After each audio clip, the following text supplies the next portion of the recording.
Hi everyone, this is Robert. Welcome to The Well-Told Tale. Every week we bring you the finest science fiction and fantasy stories ever written. Today we reach the finale of 20,000 Leagues Under the Sea by Jules Verne. Will our heroes finally escape the Nautilus, and will they finally discover the identity of the mysterious Captain Nemo? It's time to pull up a chair, relax and enjoy the finale of 20,000 Leagues Under the Sea by Jules Verne. Chapter 12. Cachalots and Whales. During the nights of the 13th and 14th of March, the Nautilus returned to its southerly course. I fancied that, when on a level with Cape Horn, he would turn the helm westward in order to beat the Pacific seas, and so complete the tour of the world. He did nothing of the kind, but continued on his way to the southern regions. Where was he going to? To the pole? It was madness. I began to think that the captain's temerity justified Ned Land's fears. For some time past, the Canadian had not spoken to me of his projects of flight. He was less communicative, almost silent. I could see that this lengthened imprisonment was weighing on him, and I felt that rage was burning within him. When he met the captain, his eyes lit up with suppressed anger, and I feared that his natural violence would lead him into some extreme. That day, the 14th of March, Conseil and he came to me in my room. I inquired the cause of their visit. "A simple question to ask you, sir," replied the Canadian. "Speak, Ned. How many men are there on board the Nautilus, do you think?" "I cannot tell, my friend. I should say that its working does not require a large crew.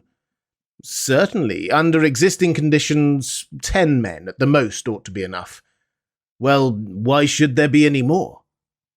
"Why?" I replied, looking fixedly at Ned Land, whose meaning was easy to guess. "Because," I added, "if my surmises are correct, and if I have well understood the captain's existence, the Nautilus is not only a vessel, it is also a place of refuge for those who, like its commander, have broken every tie upon earth." "Perhaps so," said Conseil, "but in any case, the Nautilus can only contain a certain number of men. Could you not, sir, estimate their maximum?" "How, Conseil?" "By calculation, given the size of the vessel, which you know, sir, and consequently the quantity of air it contains, knowing also how much each man expends at a breath, and comparing these results with the fact that the Nautilus is obliged to go to the surface every 24 hours. Conseil had not finished the sentence before I saw what he was driving at. "I understand," said I, "but that calculation, though simple enough, can give but a very uncertain result." "Never mind," said Ned Land urgently. "Here it is, then," said I. "In 1 hour each man consumes the oxygen contained in 20 gallons of air, and in 24 that contained in 480 gallons. We must therefore find out how many times 480 gallons of air the Nautilus contains." "Just so," said Conseil. "Or," I continued, "the size of the Nautilus being 1,500 tons, and 1 ton holding 200 gallons, it contains 300,000 gallons of air, which, divided by 480, gives a quotient of 625, which means to say, strictly speaking, that the air contained in the Nautilus would suffice for 625 men for 24 hours. 625, repeated Ned. "But remember that all of us, passengers, sailors, and officers included, would not form a 10th part of that number." "Still too many for 3 men," murmured Conseil. The Canadian shook his head, passed his hand across his forehead, and left the room without answering. "Will you allow me to make one observation, sir?" said Conseil. "Poor Ned is longing for everything that he cannot have. His past life is always present to him. Everything that we are forbidden, he regrets. His head is full of old recollections. And we must understand him. What has he to do here? Nothing. He is not learned like you, sir, and has not the same taste for the beauties of the sea that we have. He would risk everything to be able to go once more into a tavern in his own country." Certainly the monotony on board must seem intolerable to the Canadian, accustomed as he was to a life of liberty and activity. Events were rare which could rouse him to any show of spirit, but that day an event did happen which recalled the bright days of the harpooner. About 11 in the morning, being on the surface of the ocean, the Nautilus fell in with a troop of whales, an encounter which did not astonish me, knowing that these creatures, hunted to death, had taken refuge in high latitudes. We were seated on the platform with a quiet sea. The month of October in those latitudes gave us some lovely autumnal days. It was the Canadian, he could not be mistaken, who signalled a whale on the eastern horizon. Looking attentively, one might see its black back rise and fall with the waves 5 miles from the Nautilus. "Ah," exclaimed Ned Land, "if I was on board a whaler, now such a meeting would give me pleasure. It is one of large size. See with what strength its blowholes throw up columns of air and steam. Confound it, why am I bound to these steel plates?" "What, Ned?" said I. "You have not forgotten your old ideas of fishing." "Can a whale fisher ever forget his old trade, sir? Can he ever tire of the emotions caused by such a chase?" "You have never fished in these seas, Ned?" "Never, sir. In the northern only, and as much in Bering as in Davis Straits." "Then the southern whale is still unknown to you. It is the Greenland whale which you have hunted up to this time, and that would not risk passing through the warm waters of the equator. Whales are localized, according to their kinds, in certain seas which they never leave, and if one of these creatures went from Bering to Davis Straits, it must be simply because there is a passage from one sea to the other, either on the American or the Asiatic side. In that case, as I have never fished in these seas, I do not know the kind of whale frequenting them." "I have told you, Ned." "A greater reason for making their acquaintance," said Conseil. "Look, look!" exclaimed the Canadian. "They approach. They aggravate me. They know that I cannot get at them." Ned stamped his feet. His hand trembled as he grasped an imaginary harpoon. "Are these cetaceans as large as those of the northern seas?" asked he. "Very nearly, Ned. Because I have seen large whales, sir, whales measuring 100 feet. I have even been told that those of Hullamock and Umgallick of the Aleutian Isles are sometimes 150 feet long." "That seems to me an exaggeration. These creatures are only baleopterons, provided with dorsal fins, and, like the cachalots, are generally much smaller than the Greenland whale." "Ah," exclaimed the Canadian, whose eyes had never left the ocean, "they are coming nearer. They are in the same water as the Nautilus." Then, returning to the conversation, he said, "You spoke of the cachalot as a small creature. I have heard of gigantic ones. They are intelligent cetacea. It is said of some that they cover themselves with seaweed and fucus, and then are taken for islands. People encamp upon them and settle there, light a fire." "And build houses," said Conseil. "Yes, joker," said Ned Land.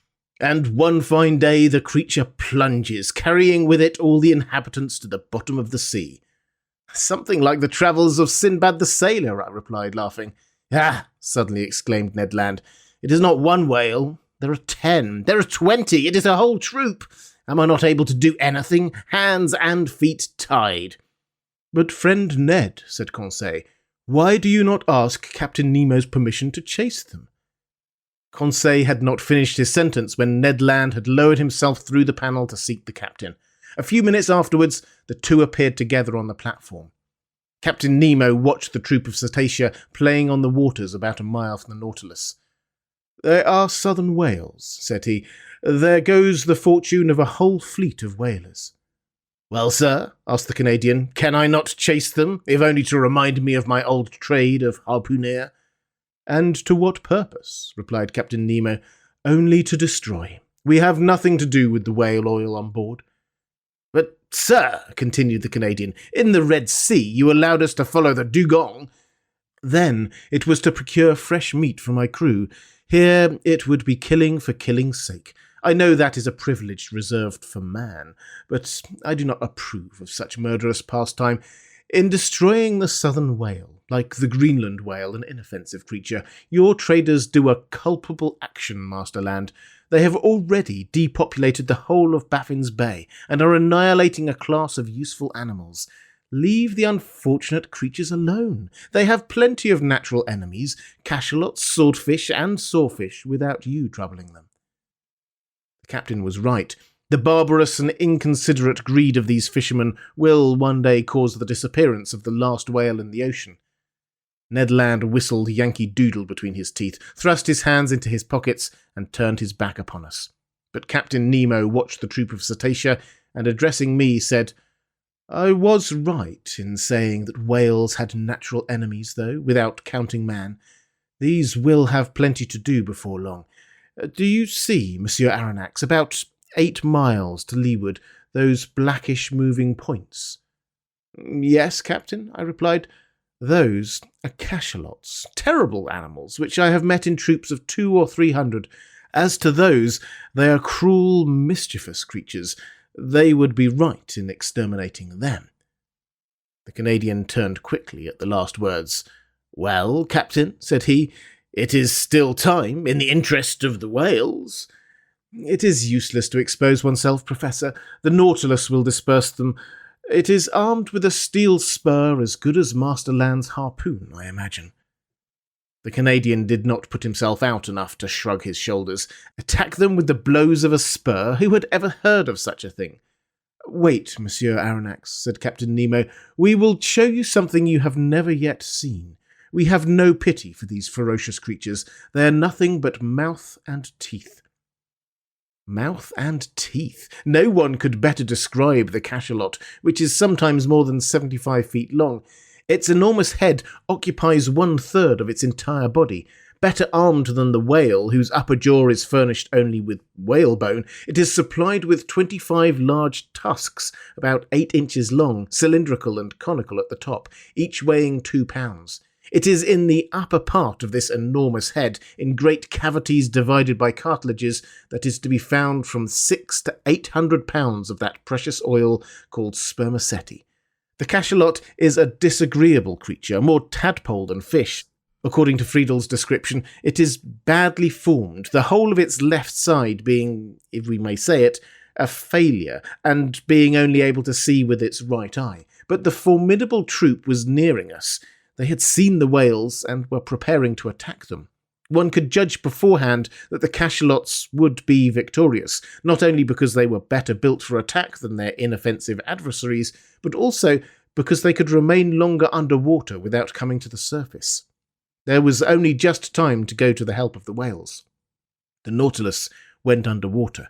Conseil, Ned Land and I took our places before the window in the saloon, and Captain Nemo joined the pilot in his cage to work his apparatus as an engine of destruction. Soon I felt the beatings of the screw quicken and our speed increased. The battle between the cachalots and the whales had already begun when the Nautilus arrived. They did not, at first, show any fear at the sight of this new monster joining in the conflict, but they soon had to guard against its blows. What a battle! The Nautilus was nothing but a formidable harpoon brandished by the hand of its captain. It hurled itself against the fleshy mass, passing through from one part to the other, leaving behind it 2 quivering halves of the animal. It could not feel the formidable blows from their tails upon its sides, nor the shock which it produced itself, much more. One cachalot killed, it ran at the next, tacked on the spot that it might not miss its prey, going forwards and backwards, answering to its helm, plunging when the cetacean dived into the deep waters, coming up with it when it returned to the surface, striking it front or sideways, cutting or tearing in all directions and at any pace, piercing it with its terrible spur. What carnage! What a noise on the surface of the waves, what sharp hissing, and what snorting peculiar to these enraged animals. In the midst of these waters, generally so peaceful, their tails had made perfect billows. For 1 hour this wholesale massacre continued, from which the cachalots could not escape. Several times 10 or 12 united to try to crush the Nautilus by their weight. From the window we could see their enormous mouths studded with tusks, and their formidable eyes. Ned Land could not contain himself. He threatened and swore at them. We could feel them clinging to our vessel like dogs worrying a wild boar in a copse. But the Nautilus, working its screw, carried them here and there or to the upper levels of the ocean without caring for their enormous weight nor the powerful strain on the vessel. At length the mass of cachalots broke up. The waves became quiet, and I felt that we were rising to the surface. The panel opened, and we hurried on to the platform. The sea was covered with mutilated bodies. A formidable explosion could not have divided and torn this fleshy mass with more violence. We were floating amid gigantic bodies, bluish on the back and white underneath, covered with enormous protuberances. Some terrified cachalots were flying towards the horizon. The waves were dyed red for several miles, and the Nautilus floated in a sea of blood. Captain Nemo joined us. "Well, Master Land?" said he. "Well, sir," replied the Canadian, whose enthusiasm had somewhat calmed, "it is a terrible spectacle, certainly, but I am not a butcher. I am a hunter, and I call this a butchery." "It is a massacre of mischievous creatures," replied the captain, "and the Nautilus is not a butcher's knife." "I like my harpoon better," said the Canadian. "Every one to his own," answered the captain, looking fixedly at Ned Land. I feared he would commit some act of violence which would end in sad consequences, but his anger was turned by the sight of a whale which the Nautilus had just come up with. The creature had not quite escaped from the cachalot's teeth. I recognised the southern whale by its flat head, which is entirely black. Anatomically, it is distinguished from the white whale and the North Cape whale by the 7 cervical vertebrae, and it has 2 more ribs than its congeners. The unfortunate cetacean was lying on its side, riddled with holes from the bites and quite dead. From its mutilated fin still hung a young whale which it could not save from the massacre. Its open mouth let the water flow in and out, murmuring like the waves breaking on the shore. Captain Nemo steered close to the corpse of the creature. 2 of his men mounted its side, and I saw, not without surprise, that they were drawing from its breasts all the milk which they contained, that is to say, about 2 or 3 tons. The captain offered me a cup of the milk which was still warm. I could not help showing my repugnance to the drink, but he assured me that it was excellent and not to be distinguished from cow's milk. I tasted it and was of his opinion. It was a useful reserve to us, for in the shape of salt butter or cheese it would form an agreeable variety from our ordinary food. From that day I noticed with uneasiness that Ned Land's ill will towards Captain Nemo increased, and I resolved to watch the Canadian's gestures carefully. Chapter 13. The Iceberg. The Nautilus was steadily pursuing its southerly course, following the 50th meridian with considerable speed. Did he wish to reach the pole? I did not think so, for every attempt to reach that point had hitherto failed. Again, the season was far advanced, for in the Antarctic regions the 13th of March corresponds with the 13th of September of northern regions, which begin at the equinoctial season.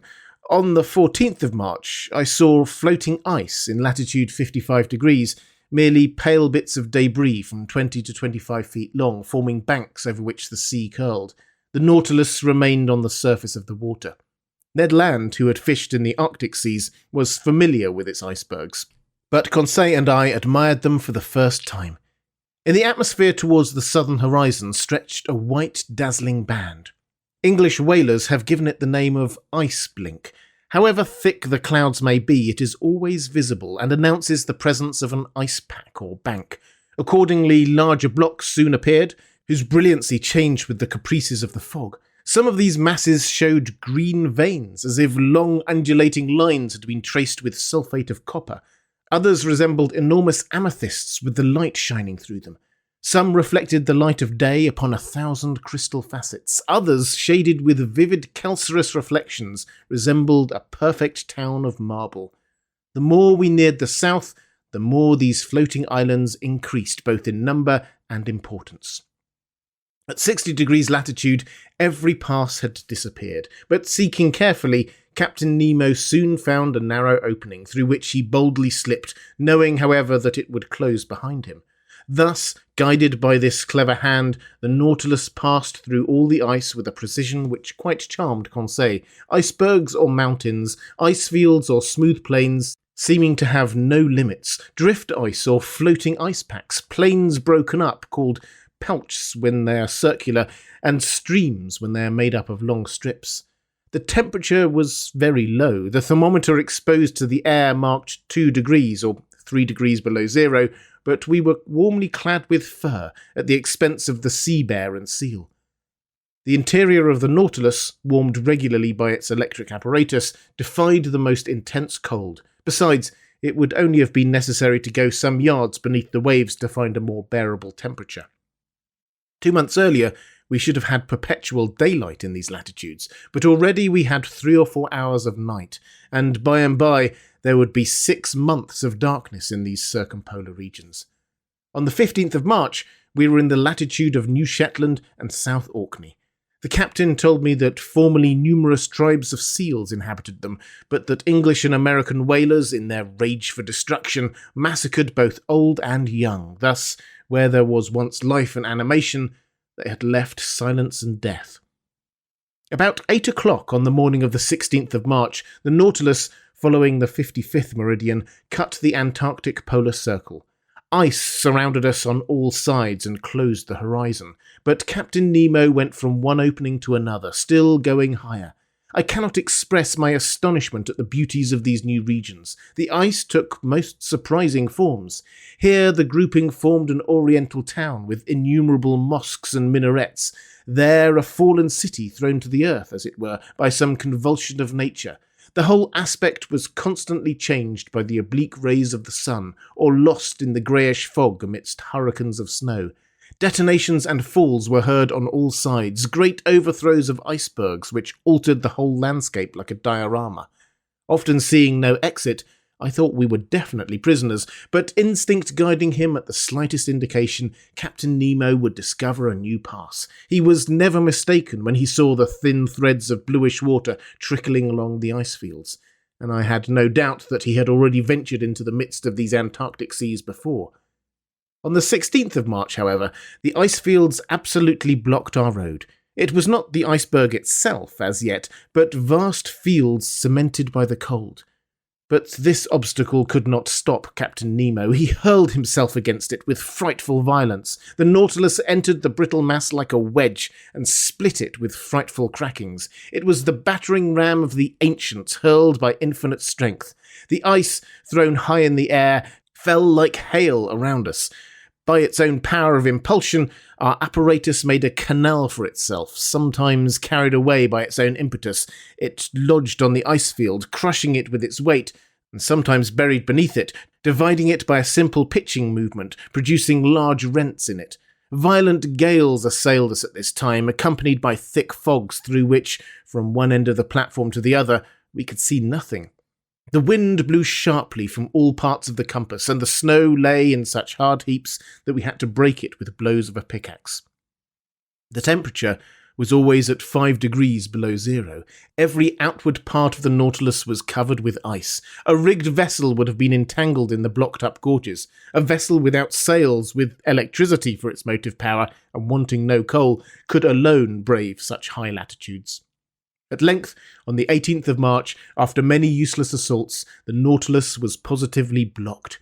It was no longer either streams, packs, or ice fields, but an interminable and immovable barrier, formed by mountains soldered together. "An iceberg," said the Canadian to me. I knew that to Ned Land, as well as to all other navigators who had preceded us, this was an inevitable obstacle. The sun appearing for an instant at noon, Captain Nemo took an observation as near as possible, which gave our situation at 51 degrees 30 longitude and 67 degrees 39 of south latitude. We had advanced 1 degree more in this Antarctic region. Of the liquid surface of the sea, there was no longer a glimpse. Under the spur of the Nautilus lay stretched a vast plain, entangled with confused blocks, here and there sharp points and slender needles rising to a height of 200 feet. Further on, a steep shore, hewn as it were with an axe and clothed with greyish tints, huge mirrors reflecting a few rays of sunshine, half drowned in the fog. And over this desolate face of nature, a stern silence reigned, scarcely broken by the flapping of the wings of petrels and puffins. Everything was frozen, even the noise. The Nautilus was then obliged to stop in its adventurous course amidst these fields of ice. In spite of our efforts, in spite of the powerful means employed to break up the ice, the Nautilus remained immovable. Generally, when we can proceed no further, We have return still upon us, but here return was as impossible as advance, for every pass had closed behind us, and for the few moments when we were stationary, we were likely to be entirely blocked, which did indeed happen about 2 o'clock in the afternoon, the fresh ice forming around its sides with astonishing rapidity. I was obliged to admit that Captain Nemo was more than imprudent. I was on the platform at that moment. The captain had been observing our situation for some time past, when he said to me, "Well, sir, what do you think of this?" "I think that we are caught, Captain." "So, Monsieur Aronnax, you really think that the Nautilus cannot disengage itself?" "With difficulty, Captain, for the season is already too far advanced for you to reckon on the breaking of the ice." "Ah, sir," said Captain Nemo in an ironical tone, "you will always be the same. You see nothing but difficulties and obstacles. I affirm that not only can the Nautilus disengage itself, but also that it can go further still." "Further to the south?" I asked, looking at the captain. "Yes, sir. It shall go to the pole." "To the pole?" I exclaimed, unable to repress a gesture of incredulity. "Yes," replied the captain coldly, "to the Antarctic pole, to that unknown point from whence springs every meridian of the globe. You know whether I can do as I please with the Nautilus."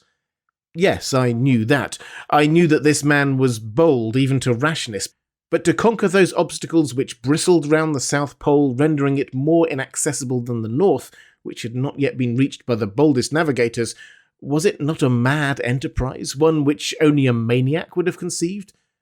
It then came into my head to ask Captain Nemo if he had ever discovered that pole, which had never yet been trod by a human creature. "Oh, no, sir," he replied, "but we will discover it together. Where others have failed, I will not fail. I have never yet led my Nautilus so far into the southern seas, but, I repeat, it shall go further yet." "I can well believe you, Captain," said I, in a slightly ironical tone. "I believe you. Let us go ahead. There are no obstacles for us. Let us smash this iceberg. Let us blow it up, and if it resists, let us give the Nautilus wings to fly over it." "Over it, sir," said Captain Nemo quietly.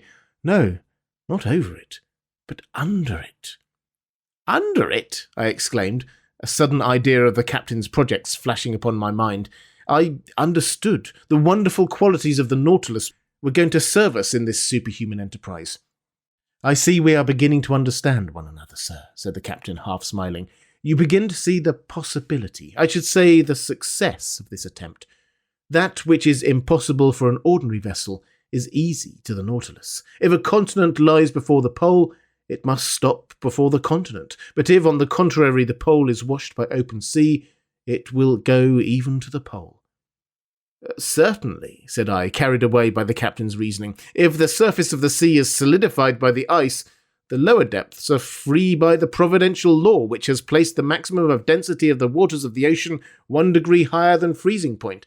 And if I am not mistaken, the portion of this iceberg which is above the water is as 1 to 4 to that which is below."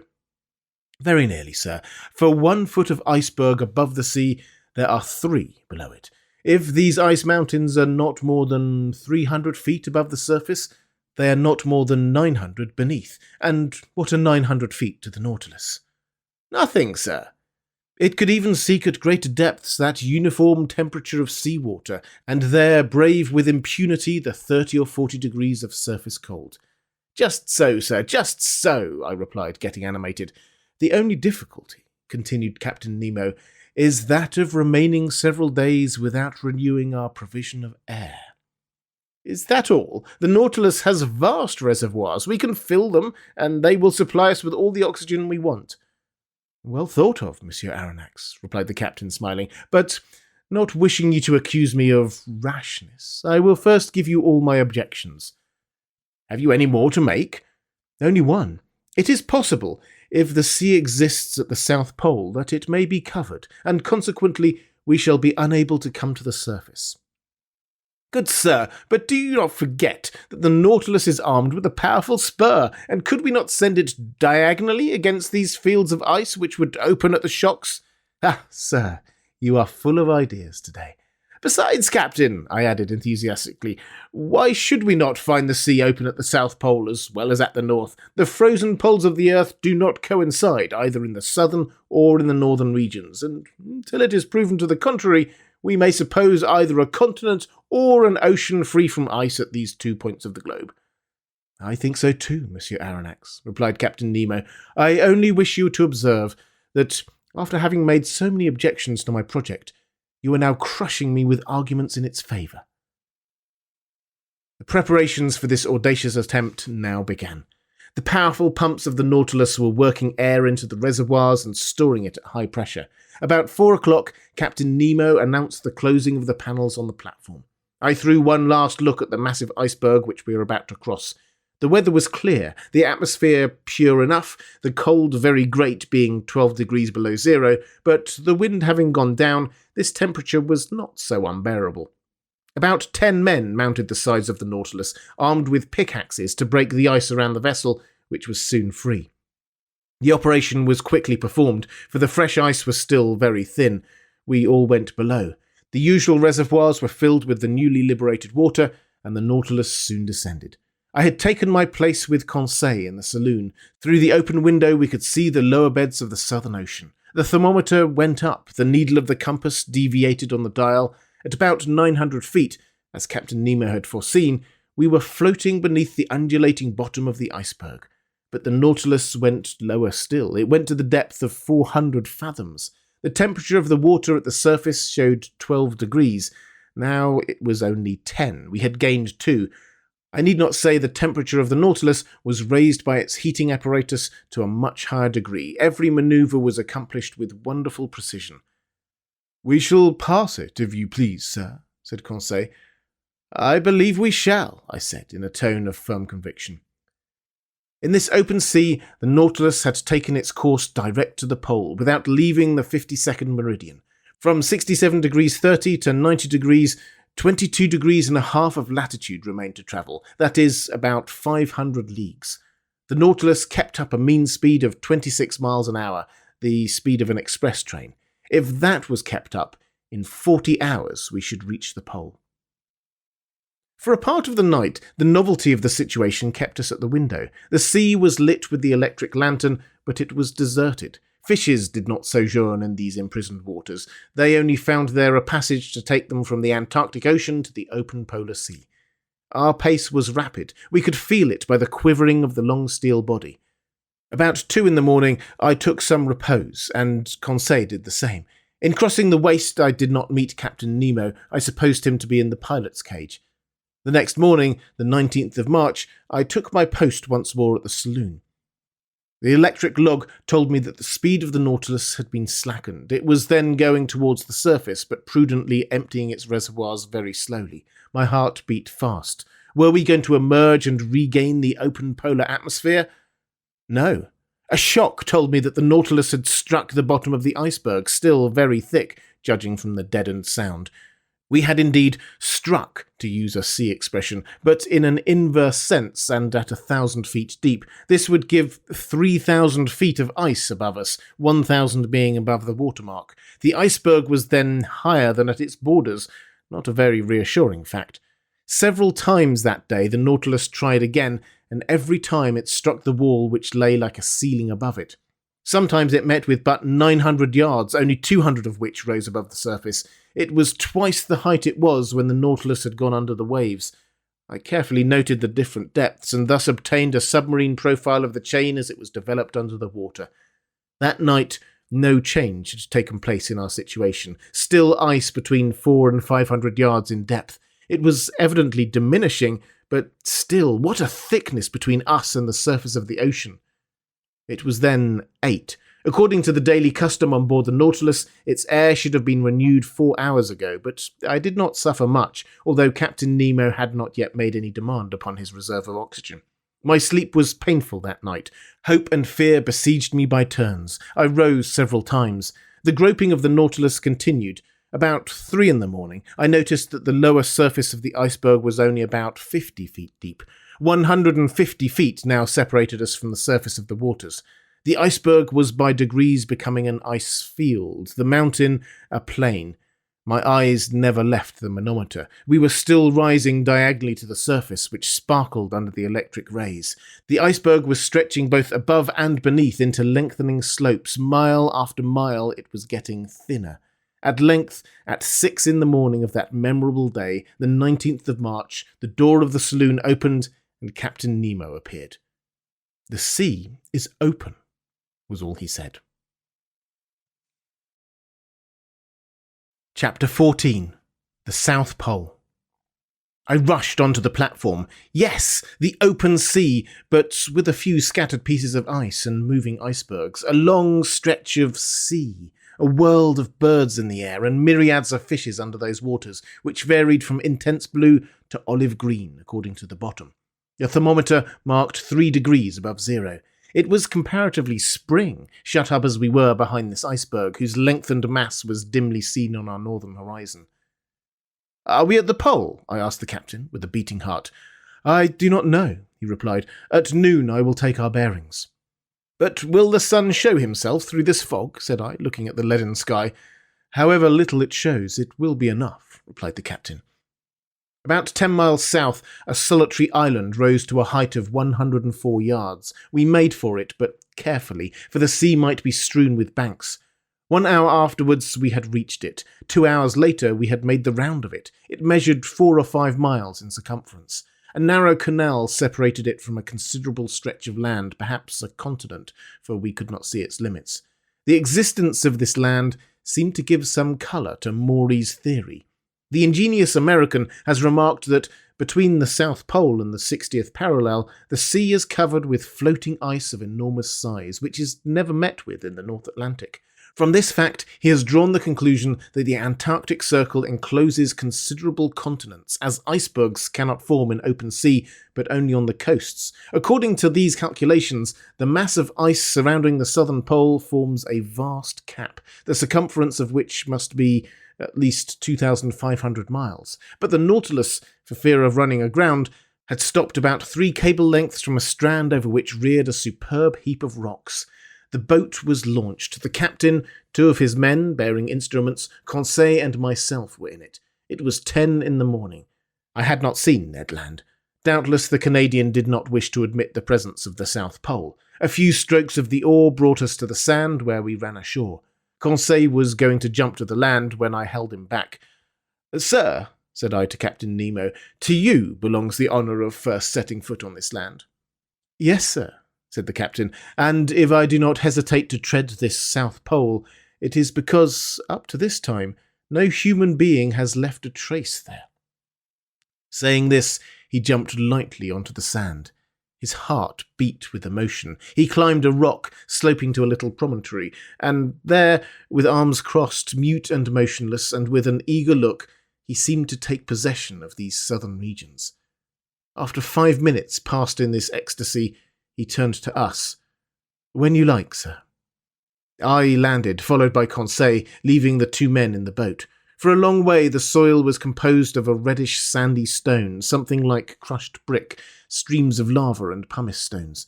One could not mistake its volcanic origin. In some parts, slight curls of smoke emitted a sulphurous smell, proving that the internal fires had lost nothing of their expansive powers, though having climbed a high acclivity, I could see no volcano for a radius of several miles. We know that in these southern countries, James Ross found 2 craters, the Erebus and the Terror, in full activity on their 167th meridian, latitude 77 degrees 32. The vegetation of this desolate continent seemed to me much restricted. Some lichens lay on the black rocks, some microscopic plants, rudimentary diatomas, a kind of cells placed between 2 quartz shells, long purple and scarlet weed supported on little swimming bladders, which the breaking of the waves brought to the shore. These constituted the meagre flora of this region. The shore was strewn with mollusks, little mussels and limpets. I saw myriads of northern Cleos, 1¼ inches long, of which a whale would swallow a whole world at a mouthful, and some perfect sea butterflies animating the waters on the skirts of the shore. There appeared on the high bottoms some coral shrubs of the kind which, according to James Ross, live in the Antarctic seas to the depth of more than 1,000 yards. Then there were little kingfishers and starfish studding the soil, but where life abounded, most of it was in the air. There, thousands of birds fluttered and flew of all kinds, deafening us with their cries. Others crowded the rock, looking at us as we passed by without fear, and pressing familiarly close by our feet. There were penguins, so agile in the water, heavy and awkward as they are on the ground. They were uttering harsh cries, a large assembly, sober in gesture but extravagant in clamour. Albatrosses passed in the air, the expanse of their wings being at least 4 yards and a half, and justly called the vultures of the ocean. Some gigantic petrels, and some damiers, a kind of small duck, the underpart of whose body is black and white. Then there were a whole series of petrels, some whitish, some brown-bordered wings, some blue, peculiar to the Antarctic seas, and so oily, as I told Conseil, that the inhabitants of the Faroe Islands had nothing to do before lighting them but to put a wick in. "A little more," said Conseil, "and they would be perfect lamps. After that, we cannot expect nature to have previously furnished them with wicks." About half a mile further on the soil was riddled with ruff's nests, a sort of laying ground out of which many birds were issuing. Captain Nemo had some hundreds hunted. They uttered a cry like the braying of an ass, were about the size of a goose. Slate colour on the body, white beneath, with a yellow line around their throats. They allowed themselves to be killed with a stone, never trying to escape. But the fog did not lift, and at 11 the sun had not yet shown itself. Its absence made me uneasy. Without it, no observations were possible. How then could we decide whether we had reached the pole? When I rejoined Captain Nemo, I found him leaning on a piece of rock, silently watching the sky. He seemed impatient and vexed. But what was to be done? This rash and powerful man could not command the sun as he did the sea. Noon arrived, without the orb of day showing itself for an instant. We could not even tell its position behind the curtain of fog, and soon the fog turned to snow. "Till tomorrow," said the captain quietly, as we returned to the Nautilus amid these atmospheric disturbances. The tempest of snow continued till the next day. It was impossible to remain on the platform. From the saloon, where I was taking notes of incidents happening during this excursion to the polar continent, I could hear the cries of albatrosses sporting in the midst of this violent storm. The Nautilus did not remain motionless, but skirted the coast, advancing 10 miles more to the south in the half-light left by the sun as it skirted the edge of the horizon. The next day, the 20th of March, the snow had ceased. The cold was a little greater, the thermometer showing 2 degrees below zero. The fog was rising, and I hoped that that day our observations might be taken. Captain Nemo not having yet appeared, the boat took Conseil and myself to land. The soil was still of the same volcanic nature. Everywhere were traces of lava and basalt, but the crater which had vomited them I could not see. Here, as lower down, this continent was alive with myriads of birds, but their rule was now divided with large troops of sea mammals looking at us with their soft eyes. There were several kinds of seals, some stretched on the earth, some on flakes of ice, and many going in and out of the sea. They did not flee at our approach, never having had anything to do with man, and I reckoned that there were provisions there for hundreds of vessels. "Sir," said Conseil, "will you tell me the name of these creatures?" "They are seals and morses." It was now 8 in the morning. 4 hours remained to us before the sun could be observed with advantage. I directed our steps towards a vast bay cut in the steep granite shore. There, I can aver that earth and sky were lost to sight by the numbers of sea mammals covering them, and I involuntarily sought for old Proteus, the mythological shepherd who watched these immense flocks of Neptune. There were more seals than anything else, forming distinct groups, male and female, the father watching over his family, the mother suckling her little ones, some already strong enough to go a few steps. When they wished to change their place, they took little jumps made by the contraction of their bodies, and helped awkwardly enough by their imperfect fin, which, as with the lamantine their cousins, forms a perfect forearm. I should say that in the water, which is their element, the spine of these creatures is flexible, with smooth and close skin and webbed feet. They swim admirably. In resting on the earth, they take the most graceful attitudes. Thus the ancients, observing their soft and expressive looks, which cannot be surpassed by the most beautiful look a woman can give, their clear, voluptuous eyes, their charming positions, and the poetry of their manners, metamorphosed them, the male into a triton and the female into a mermaid. I made Conseil notice the considerable development of the lobes of the brain in these interesting cetaceans. No mammal, except man, has such a quantity of brain matter. They are also capable of receiving a certain amount of education, are easily domesticated, and I think, with other naturalists, that if properly taught, they would be of great service as fishing dogs. The greater part of them slept on the rocks or on the sand. Amongst these seals, properly so called, which have no external ears, in which they differ from the otter whose ears are prominent, I noticed several varieties of seals about 3 yards long, with a white coat, bulldog heads, armed with teeth in both jaws, 4 incisors at the top and 4 at the bottom, and 2 large canine teeth in the shape of a fleur-de-lis. Amongst them glided sea elephants, a kind of seal with short, flexible trunks. The giants of this species measured 20 feet round and 10 yards and a half in length, but they did not move as we approached. "These creatures are not dangerous?" asked Conseil. "No, not unless you attack them. When they have to defend their young, their rage is terrible, and it is not uncommon for them to break the fishing boats to pieces." "They are quite right," said Conseil. "I do not say they are not." 2 miles further on, we were stopped by the promontory which shelters the bay from the southerly winds. Beyond it, we heard loud bellowing, such as a troop of ruminants would produce. "Good," said Conseil. "A concert of bulls." "No, a concert of morses. They are fighting. They are either fighting or playing." We now began to climb the blackish rocks amid unforeseen stumbles and over stones which made the ice slippery. More than once I rolled over at the expense of my loins. Conseil, more prudent or more steady, did not stumble and helped me up, saying, "If so, you would have the kindness to take wider steps. You would preserve your equilibrium better." Arriving at the upper ridge of the promontory, I saw a vast white plain covered with morses. They were playing amongst themselves, and what we heard were bellowings of pleasure, not of anger. As I passed these curious animals, I could examine them leisurely, for they did not move. Their skins were thick and rugged, of a yellowish tint, approaching to red. Their hair was short and scant. Some of them were 4 yards and a quarter long. Quieter and less timid than their cousins of the north, they did not, like them, place sentinels around the outskirts of their encampment. Upon examining this city of morses, I began to think of returning. It was 11 o'clock, and if Captain Nemo found the conditions favourable for observations, I wished to be present at the operation. We followed a narrow pathway running along the summit of the steep shore. At 11:30, we had reached the place where we landed. The boat had run aground, bringing the captain. I saw him standing on a block of basalt, his instruments near him, his eyes fixed on the northern horizon, near which the sun was then describing a lengthened curve. I took my place beside him and waited without speaking. Noon arrived, and as before the sun did not appear. It was a fatality. Observations were still wanting. If not accomplished tomorrow, we must give up all idea of taking any. We were indeed exactly at the 20th of March. Tomorrow, the 21st, would be the equinox. The sun would disappear behind the horizon for 6 months, and with its disappearance the long polar night would begin.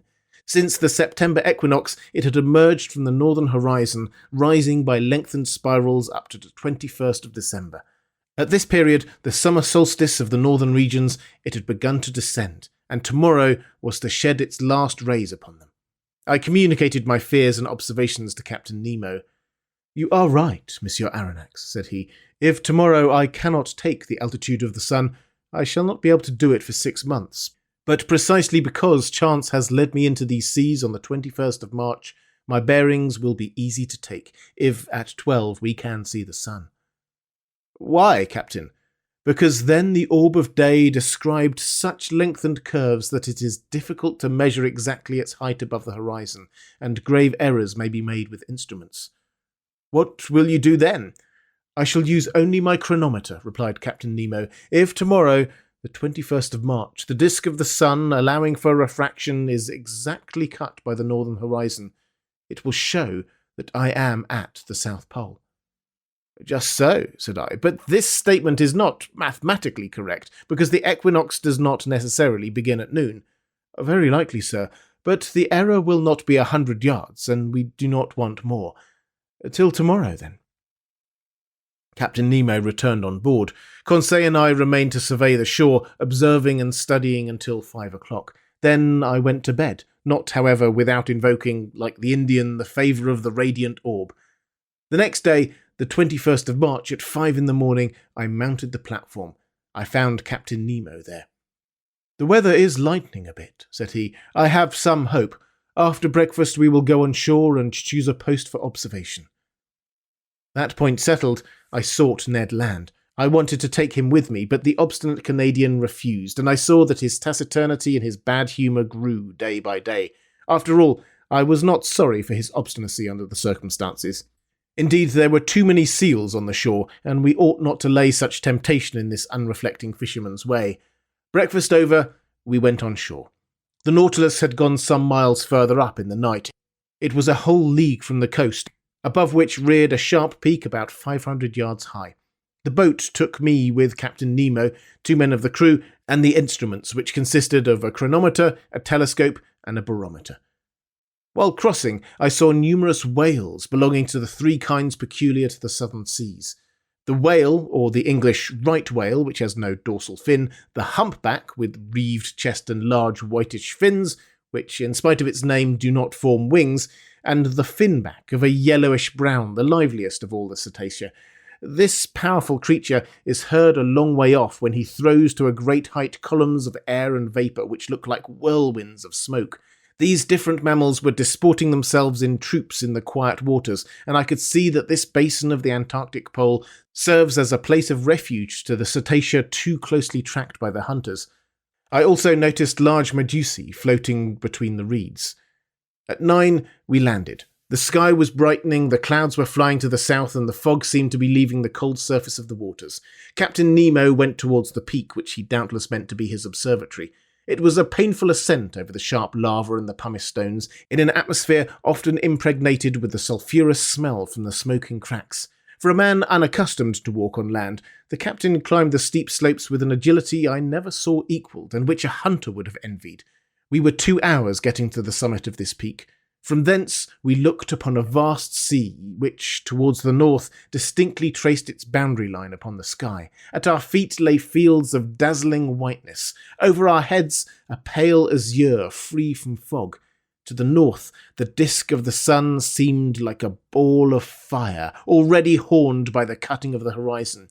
From the bosom of the water rose sheaves of liquid jets by hundreds. In the distance lay the Nautilus like a cetacean asleep on the water. Behind us, to the south and east, an immense country and a chaotic heap of rocks and ice, the limits of which were not visible. On arriving at the summit, Captain Nemo carefully took the mean height of the barometer, for he would have to consider that in taking his observations. At 11:45, the sun, then seen only by refraction, looked like a golden disk, shedding its last rays upon this deserted continent and seas which never man had yet ploughed. Captain Nemo, furnished with a lenticular glass which, by means of a mirror, corrected the refraction, watched the orb sinking below the horizon by degrees, following a lengthened diagonal. I held the chronometer. My heart beat fast. If the disappearance of the half-disk of the sun coincided with 12 o'clock on the chronometer, we were at the pole itself. 12! I exclaimed. The South Pole, replied Captain Nemo, in a grave voice, handing me the glass which showed the orb cut in exactly equal parts by the horizon. I looked at the last rays crowning the peak, and the shadows mounting by degrees up its slopes. At that moment, Captain Nemo, resting with his hand on my shoulder, said, "I, Captain Nemo, on this 21st day of March, 1868, have reached the South Pole on the 90th degree, and I take possession of this part of the globe, equal to 1/6 of the known continents." "In whose name, Captain?" "In my own, sir." Saying which, Captain Nemo unfurled a black banner bearing an N in gold quartered on its bunting. Then, turning towards the orb of day, whose last rays lapped the horizon of the sea, he exclaimed, "Adieu, sun! Disappear, thou radiant orb! Rest beneath this open sea, and let a night of 6 months spread its shadows over my new domains." Chapter 15. Accident or Incident. The next day, the 22nd of March, at 6 in the morning, preparations for departure were begun. The last gleams of twilight were melting into night. The cold was great. The constellations shone with wonderful intensity. In the zenith glittered that wondrous Southern Cross, the polar bear of Antarctic regions. The thermometer showed 120 below zero, and when the wind freshened, it was most biting. Flakes of ice increased in the open water. The sea seemed everywhere alike. Numerous blackish patches spread on the surface, showing the formation of fresh ice. Evidently, the southern basin, frozen during the 6 winter months, was absolutely inaccessible. What became of the whales in that time? Doubtless they went below the icebergs, seeking more practicable seas. As to the seals and morses, accustomed to live in a hard climate, they remained on these icy shores. These creatures have the instinct to break holes in the ice field and to keep them open. To these holes they come for breath. When the birds, driven away by the cold, have emigrated to the north, these sea mammals remain sole masters of the polar continent. But the reservoirs were filling with water, and the Nautilus was slowly descending. At 1,000 feet deep it stopped. Its screw beat the waves, and it advanced straight towards the north at a speed of 15 miles an hour. Towards night, it was already floating under the immense body of the iceberg. At 3 in the morning, I was awakened by a violent shock. I sat up in my bed and listened in the darkness, when I was thrown into the middle of the room. The Nautilus, after having struck, had rebounded violently. I groped along the partition, and by the staircase to the saloon, which was lit by the luminous ceiling. The furniture was upset. Fortunately, the windows were firmly set and had held fast. The pictures on the starboard side, from being no longer vertical, were clinging to the paper, whilst those of the port side were hanging at least a foot from the wall. The Nautilus was lying on its starboard side perfectly motionless. I heard footsteps and a confusion of voices, but Captain Nemo did not appear. As I was leaving the saloon, Ned Land and Conseil entered. "What is the matter?" said I at once. "I came to ask you, sir," replied Conseil. "Confound it!" exclaimed the Canadian. "I know well enough. The Nautilus has struck, and judging by the way she lies, I do not think she will right herself as she did the first time in the Torres Straits." "But," I asked, "has she at least come to the surface of the sea?" "We do not know," said Conseil. "It is easy to decide," I answered. I consulted the manometer. To my great surprise, it showed a depth of more than 180 fathoms. "What does that mean?" I exclaimed. "We must ask Captain Nemo," said Conseil. "But where shall we find him?" said Ned Land. "Follow me," I said to my companions. We left the saloon. There was no one in the library. At the centre staircase by the berths of the ship's crew there was no one. I thought that Captain Nemo must be in the pilot's cage. It was best to wait. We all returned to the saloon.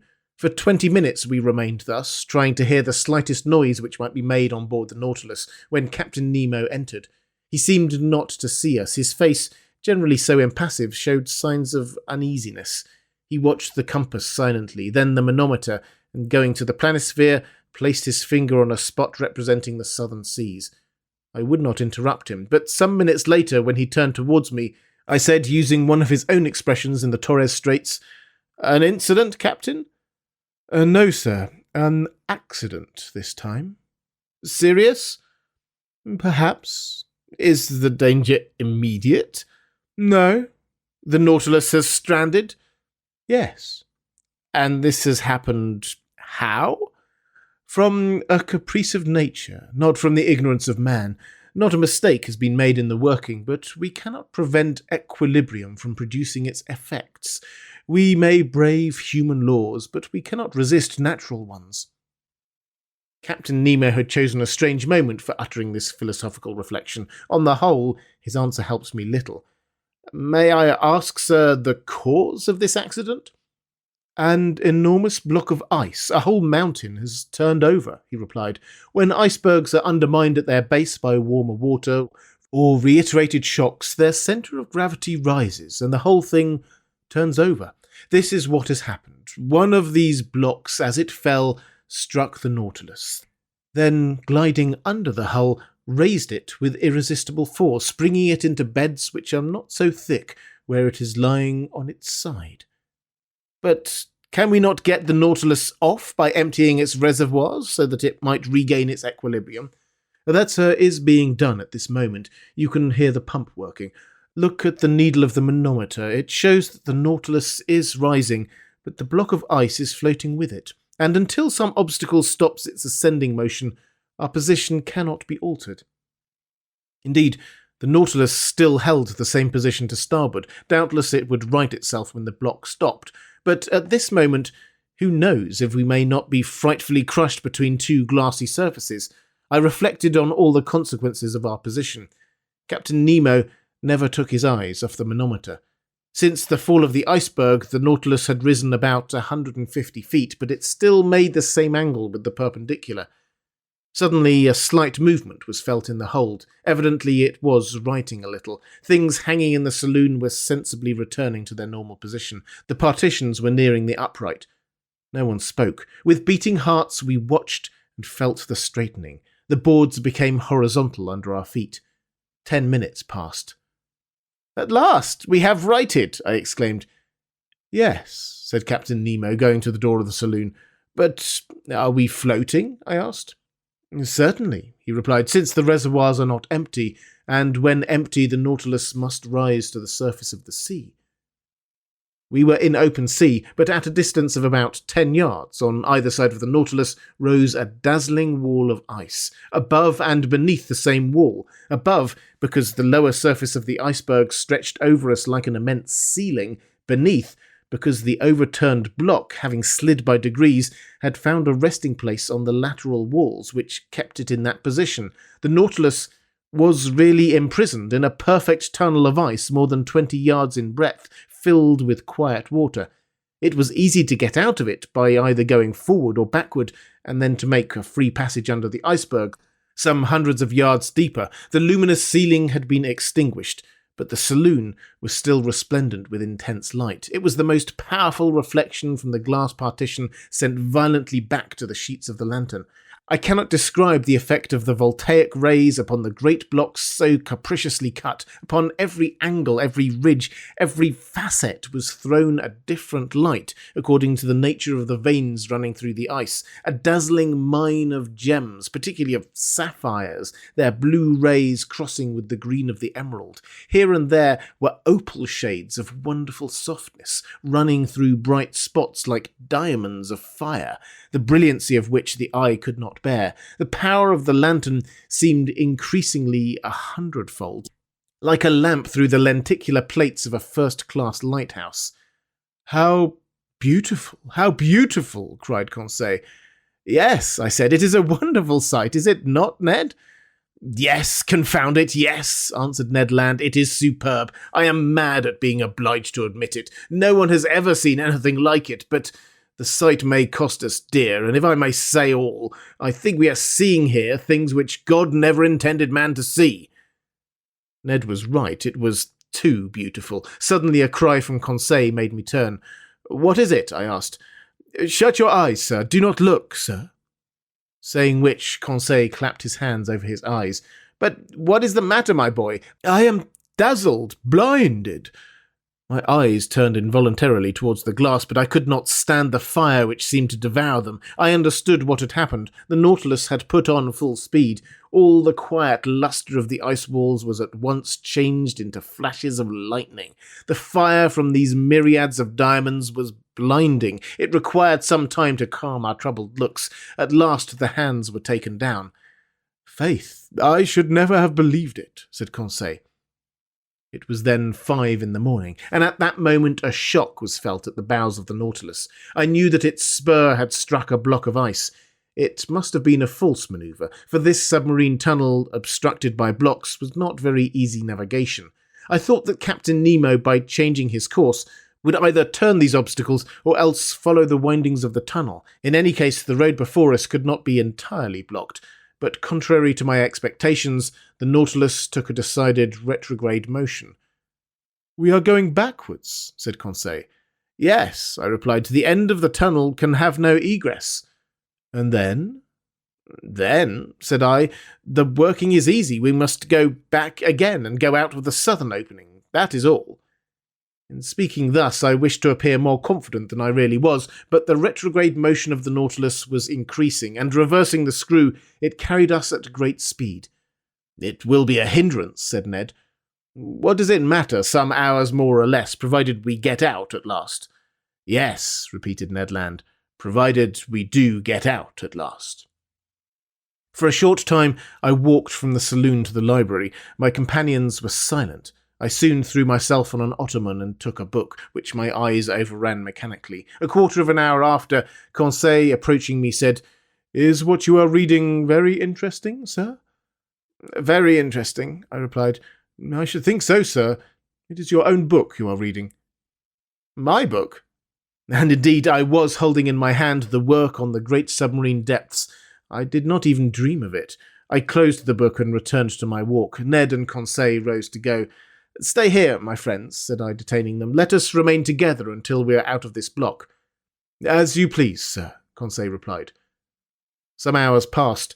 I often looked at the instruments hanging from the partition. The manometer showed that the Nautilus kept at a constant depth of more than 300 yards. The compass still pointed to south. The log indicated a speed of 20 miles an hour, which, in such a cramped space, was very good. But Captain Nemo knew that he could not hasten too much, and that minutes were worth ages to us. At 25 minutes past 8, a second shock took place, this time from behind. I turned pale. My companions were close by my side. I seized Conseil's hand. Our looks expressed our feelings better than words. At this moment the captain entered the saloon. I went up to him. "Our course is barred southwards?" I asked. "Yes, sir. The iceberg has shifted and closed every outlet." "We are blocked up, then?" "Yes." Chapter 16. Want of Air. Thus, around the Nautilus, above and below, was an impenetrable wall of ice. We were prisoners to the iceberg. I watched the captain. His countenance had resumed its habitual imperturbability.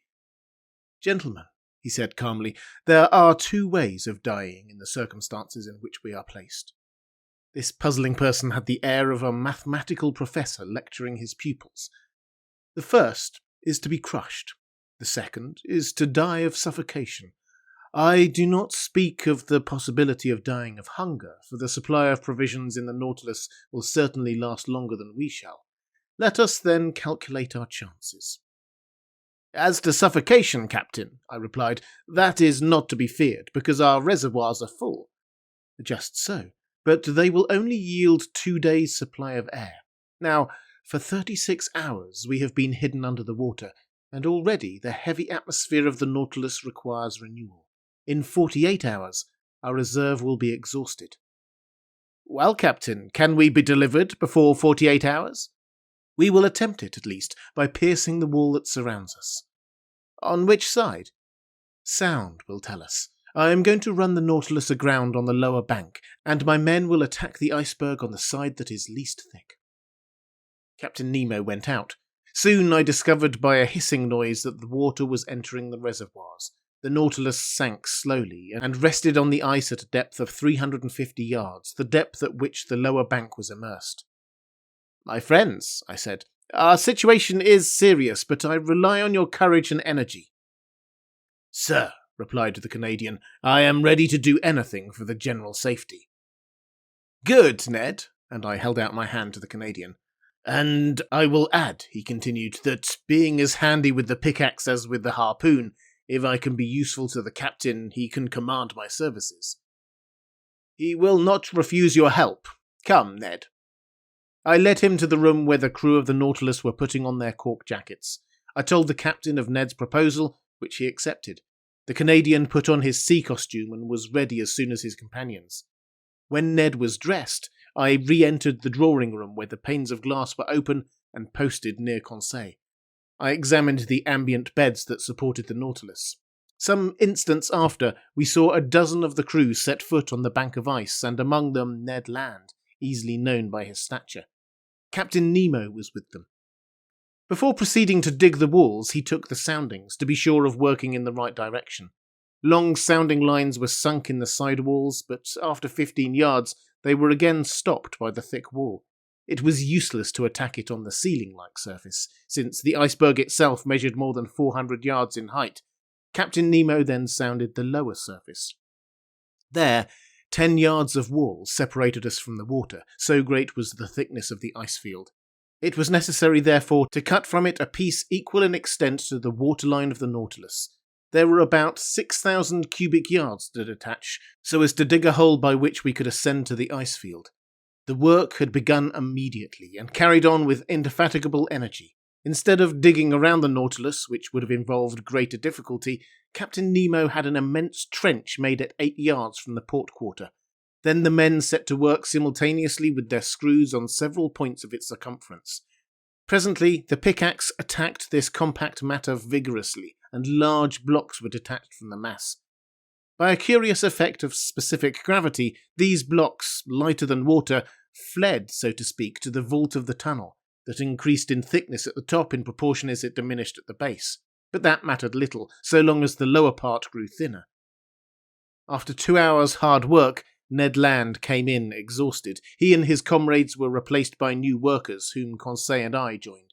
The second lieutenant of the Nautilus superintended us. The water seemed singularly cold, but I soon got warm handling the pickaxe. My movements were free enough, although they were made under a pressure of 30 atmospheres. When I re-entered, after working 2 hours to take some food and rest, I found a perceptible difference between the pure fluid with which the engine supplied me and the atmosphere of the Nautilus, already charged with carbonic acid. The air had not been renewed for 48 hours, and its vivifying qualities were considerably enfeebled. However, after a lapse of 12 hours, we had only raised a block of ice 1 yard thick on the marked surface, which was about 600 cubic yards. Reckoning that it took 12 hours to accomplish this much, it would take 5 nights and 4 days to bring this enterprise to a satisfactory conclusion. 5 nights and 4 days, and we have only air enough for 2 days in the reservoirs. "Without taking into account," said Ned, "that even if we get out of this infernal prison, we shall also be imprisoned under the iceberg, shut out from all possible communication with the atmosphere." True enough. Who could then foresee the minimum of time necessary for our deliverance? We might be suffocated before the Nautilus could regain the surface of the waves. Was it destined to perish in this ice tomb with all those it enclosed? The situation was terrible, but everyone had the look of danger in the face, and each was determined to do his duty to the last. As I expected, during the night, a new block a yard square was carried away, and still further sank the immense hollow. But in the morning, when, dressed in my cork jacket, I traversed the slushy mass at a temperature of 6 or 7 degrees below zero, I remarked that the side walls were gradually closing in. The beds of water furthest from the trench that were not warmed by the men's work showed a tendency to solidification.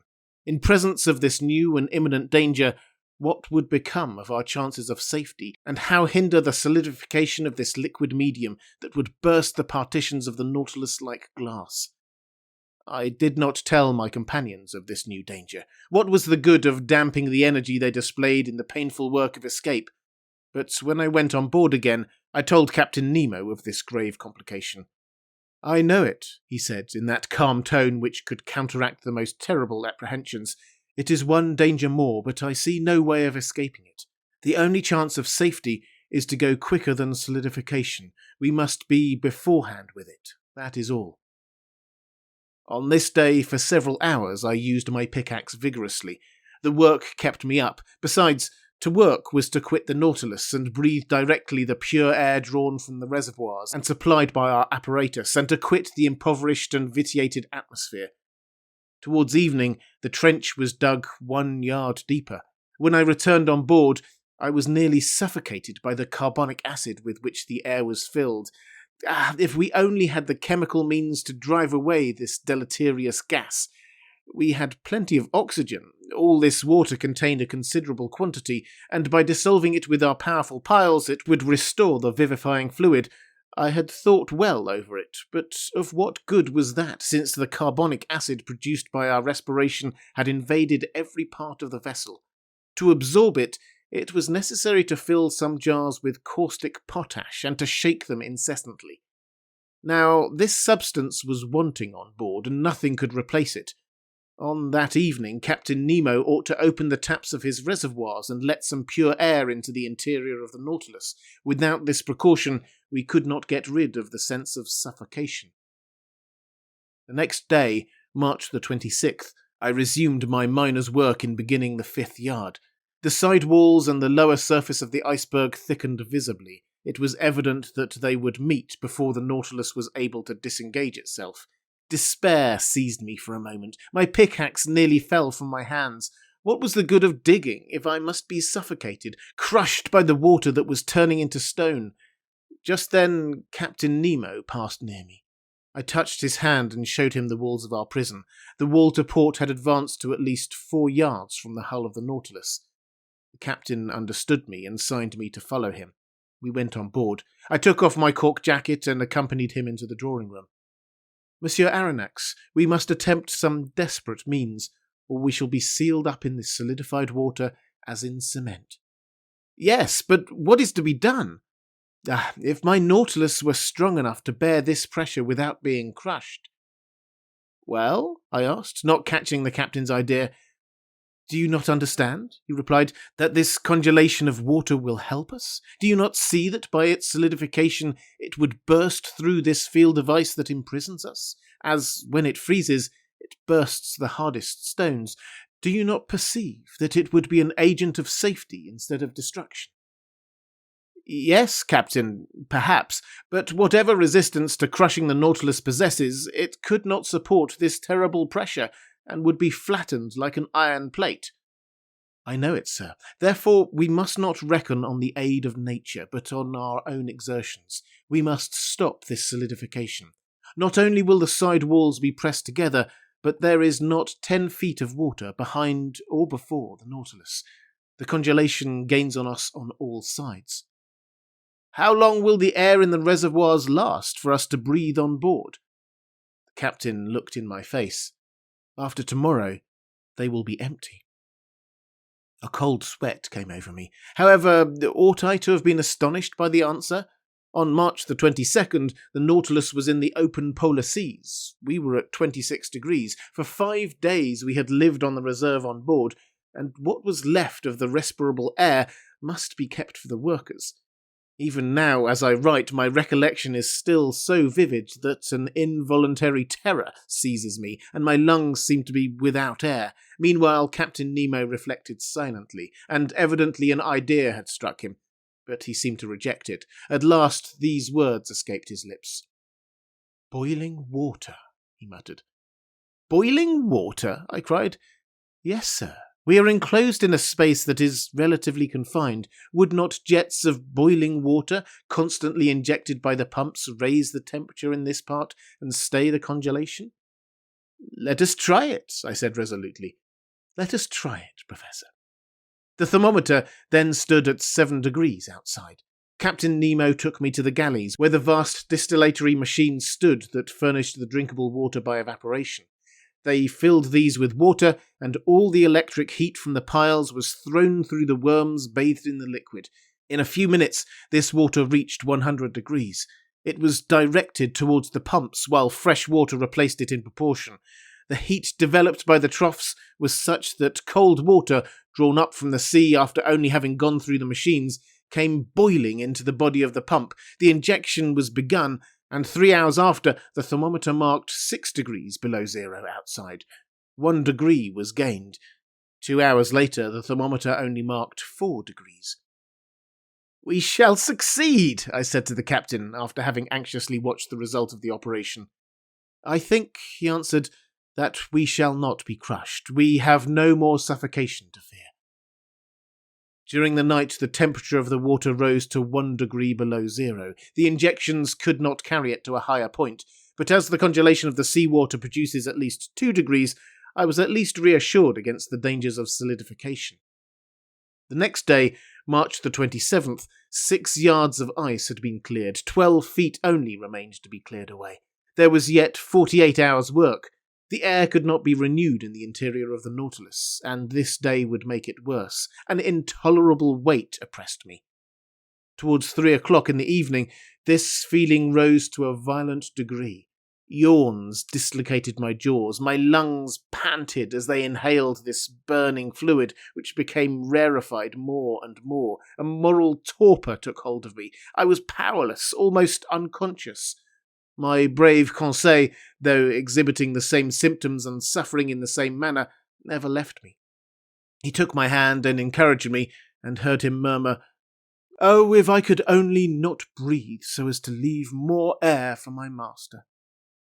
Tears came into my eyes on hearing him speak thus. If our situation to all was intolerable in the interior, with what haste and gladness would we put on our cork jackets to work in our turn? Pickaxes sounded on the frozen ice beds. Our arms ached. The skin was torn off our hands. But what were these fatigues? What did the wounds matter? Vital air came into the lungs. We breathed. We breathed. All this time, no one prolonged his voluntary task beyond the prescribed time. His task accomplished, each one handed in turn to his panting companions the apparatus that supplied him with life. Captain Nemo set the example and submitted first to this severe discipline. When the time came, he gave up his apparatus to another and returned to the vitiated air on board, calm, unflinching, unmurmuring. On that day, the ordinary work was accomplished with unusual vigour. Only 2 yards remained to be raised from the surface. 2 yards only separated us from the open sea, but the reservoirs were nearly emptied of air. The little that remained ought to be kept for the workers, not a particle for the Nautilus. When I went back on board, I was half suffocated. What a night! I know not how to describe it. The next day my breathing was oppressed. Dizziness accompanied the pain in my head and made me like a drunken man. My companions showed the same symptoms. Some of the crew had rattling in the throat. On that day, the 6th of our imprisonment, Captain Nemo, finding the pickaxes work too slowly, resolved to crush the ice bed that still separated us from the liquid sheet. This man's coolness and energy never forsook him. He subdued his physical pains by moral force. By his orders, the vessel was lightened, that is to say, raised from the ice bed by a change in the specific gravity. When it floated, they towed it so as to bring it above the immense trench made on the level of the waterline. Then, filling his reservoirs of water, he descended and shut himself up in the hole. Just then, all the crew came on board, and the double door of communication was shut. The Nautilus then rested on the bed of ice which was not 1 yard thick, and which the sounding leads had perforated in 1,000 places. The taps of the reservoirs were then opened, and 100 cubic yards of water was let in, increasing the weight of the Nautilus to 1,800 tons. We waited, we listened, forgetting our sufferings in hope. Our safety depended on this last chance. Notwithstanding the buzzing in my head, I soon heard the humming sound under the hull of the Nautilus. The ice cracked with a singular noise like tearing paper, and the Nautilus sank. "We are off," murmured Conseil in my ear. I could not answer him. I seized his hand and pressed it convulsively. All at once, carried away by its frightful overcharge, the Nautilus sank like a bullet under the waters. That is to say, it fell as if it was in a vacuum. Then all the electric force was put in the pumps that soon began to let the water out of the reservoirs. After some minutes, our fall was stopped. Soon, too, the manometer indicated an ascending movement. The screw, going at full speed, made the iron hull tremble to its very bolts and drew us towards the north. But if this floating under the iceberg is to last another day before we reach the open sea, I shall be dead first. Half stretched upon a divan in the library, I was suffocating. My face was purple, my lips blue, my faculties suspended. I neither saw nor heard. All notion of time had gone from my mind. My muscles could not contract. I do not know how many hours passed thus, but I was conscious of the agony that was coming over me. I felt as if I was going to die. Suddenly, I came to. Some breaths of air penetrated my lungs. Had we risen to the surface of the waves? Were we free of the iceberg? No. Ned and Conseil, my 2 brave friends, were sacrificing themselves to save me. Some particles of air still remained at the bottom of one apparatus. Instead of using it, they had kept it for me, and while they were being suffocated, they gave me life, drop by drop. I wanted to push back the thing, they held my hands, and for some moments I breathed freely. I looked at the clock. It was 11 in the morning. It ought to be the 28th of March. The Nautilus went at a frightful pace, 40 miles an hour. It literally tore through the water. Where was Captain Nemo? Had he succumbed? Were his companions dead with him? At the moment, the manometer indicated that we were not more than 20 feet from the surface. A mere plate of ice separated us from the atmosphere. Could we not break it? Perhaps. In any case, the Nautilus was going to attempt it.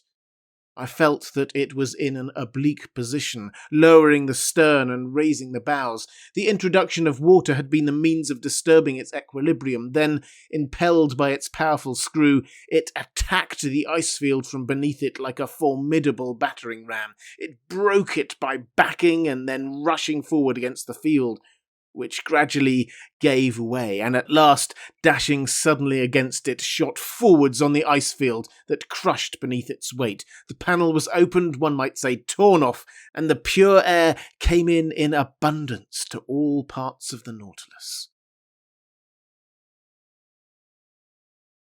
Chapter 17. From Cape Horn to the Amazon. How I got onto the platform I have no idea. Perhaps the Canadian had carried me there, but I breathed. I inhaled the vivifying sea air. My two companions were getting drunk with the fresh particles.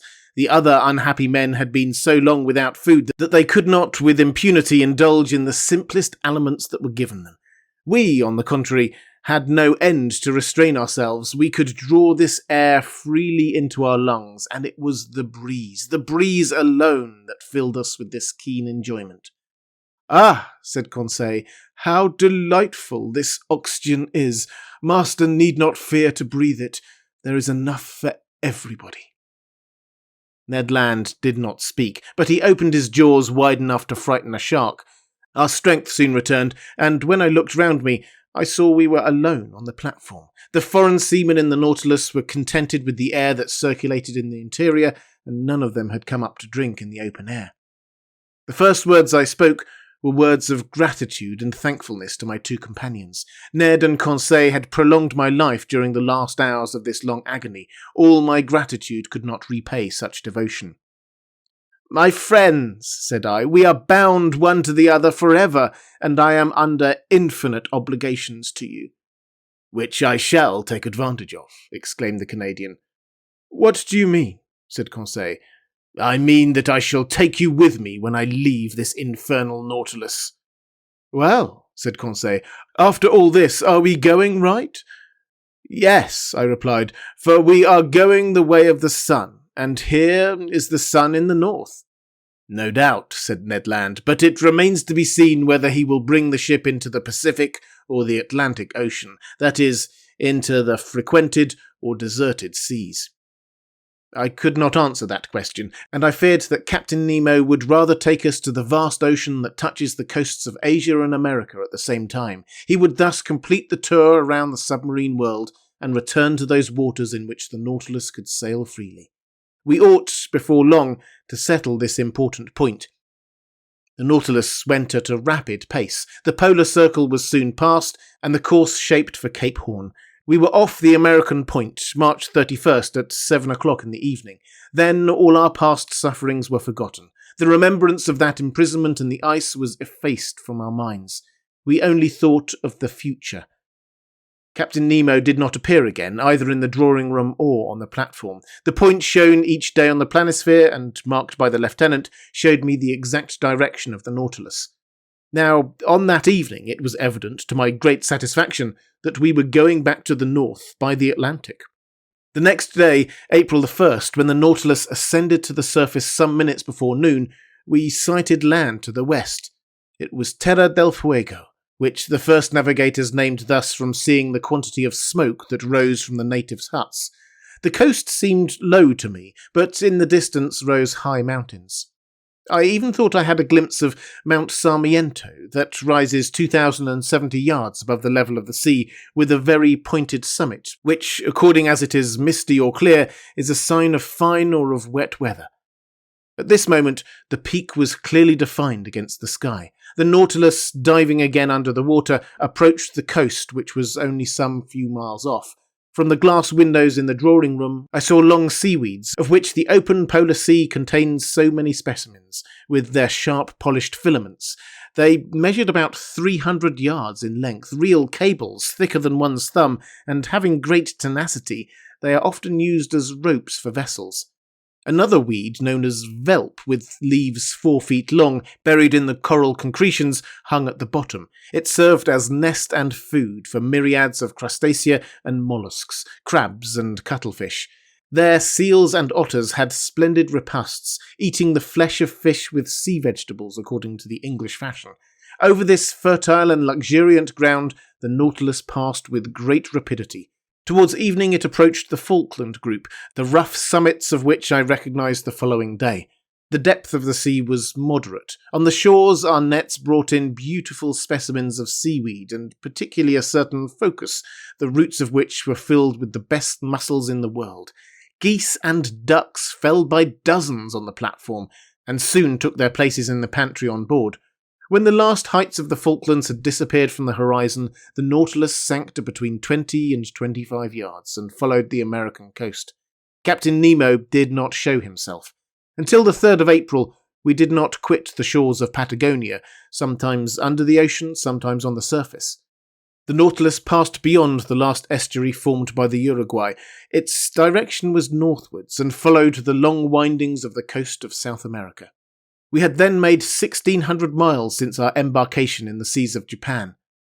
About 11 o'clock in the morning, the Tropic of Capricorn was crossed on the 37th meridian, and we passed Cape Frio, standing out to sea.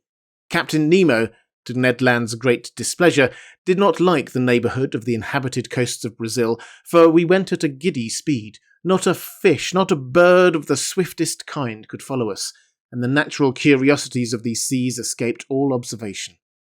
This speed was kept up for several days, and in the evening of the 9th of April we sighted the most westerly point of South America that forms Cape San Roque. But then the Nautilus swerved again, and sought the lowest depths of a submarine valley which is between this cape and Sierra Leone on the African coast. This valley bifurcates to the parallel of the Antilles and terminates at the mouth by the enormous depression of 9,000 yards. In this place the geological basin of the ocean forms, as far as the Lesser Antilles, a cliff to 3.5 miles perpendicular in height, and at the parallel of the Cape Verde Islands, another wall of not less considerable, that encloses thus all the sunk continent of the Atlantic. The bottom of this immense valley is dotted with some mountains that give to these submarine places a picturesque aspect. I speak, moreover, from the manuscript charts that were in the library of the Nautilus, charts evidently due to Captain Nemo's hand and made after his personal observations. For 2 days the desert and deep waters were visited by means of the inclined planes. The Nautilus was furnished with long diagonal broadsides which carried it to all elevations, but on the 11th of April it rose suddenly, and land appeared at the mouth of the Amazon River, a vast estuary, the embouchure of which is so considerable that it freshens the sea-water for the distance of several leagues. The equator was crossed. 20 miles to the west were the Guineas, a French territory on which we could have found an easy refuge, but a stiff breeze was blowing, and the furious waves would not have allowed a single boat to face them. Ned Land understood that, no doubt, for he spoke not a word about it. For my part, I made no allusion to his schemes of flight, for I would not urge him to make an attempt that must inevitably fail. I made the time pass pleasantly by interesting studies. During the days of April the 11th and 12th, the Nautilus did not leave the surface of the sea, and the net brought in a marvellous haul of zoophytes, fish, and reptiles. Some zoophytes had been fished up by the chain of the nets. As to the mollusks, they consisted of some I had already observed. I had now an opportunity of studying several species of fish on these shores, but I end here this catalogue, which is somewhat dry perhaps, but very exact, with a series of bony fish that I observed in passing belonging to the apteronotes, and whose snout is white as snow, and the body of a beautiful black, marked with a very long, loose, fleshy strip. I must also not omit to mention fish that Conseil will long remember, and with good reason. One of our nets had hauled up a sort of very flat ray fish, which, with the tail cut off, formed a perfect disc and weighed 20 ounces. It was white underneath, red above, with large round spots of dark blue encircled with black, very glossy skin terminating in a bilobed fin. Laid out on the platform, it struggled, tried to turn itself by convulsive movements, and made so many efforts that one last turn had nearly sent it into the sea. But Conseil, not wishing to let the fish go, rushed to it, and before I could prevent him, had seized it with both hands.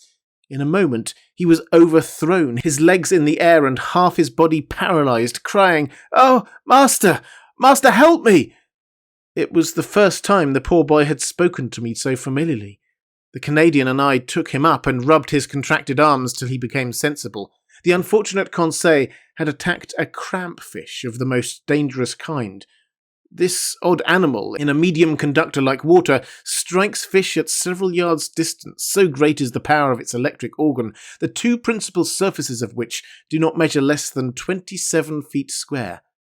The next day, April the 12th, the Nautilus approached the Dutch coast, near the mouth of the Moroni.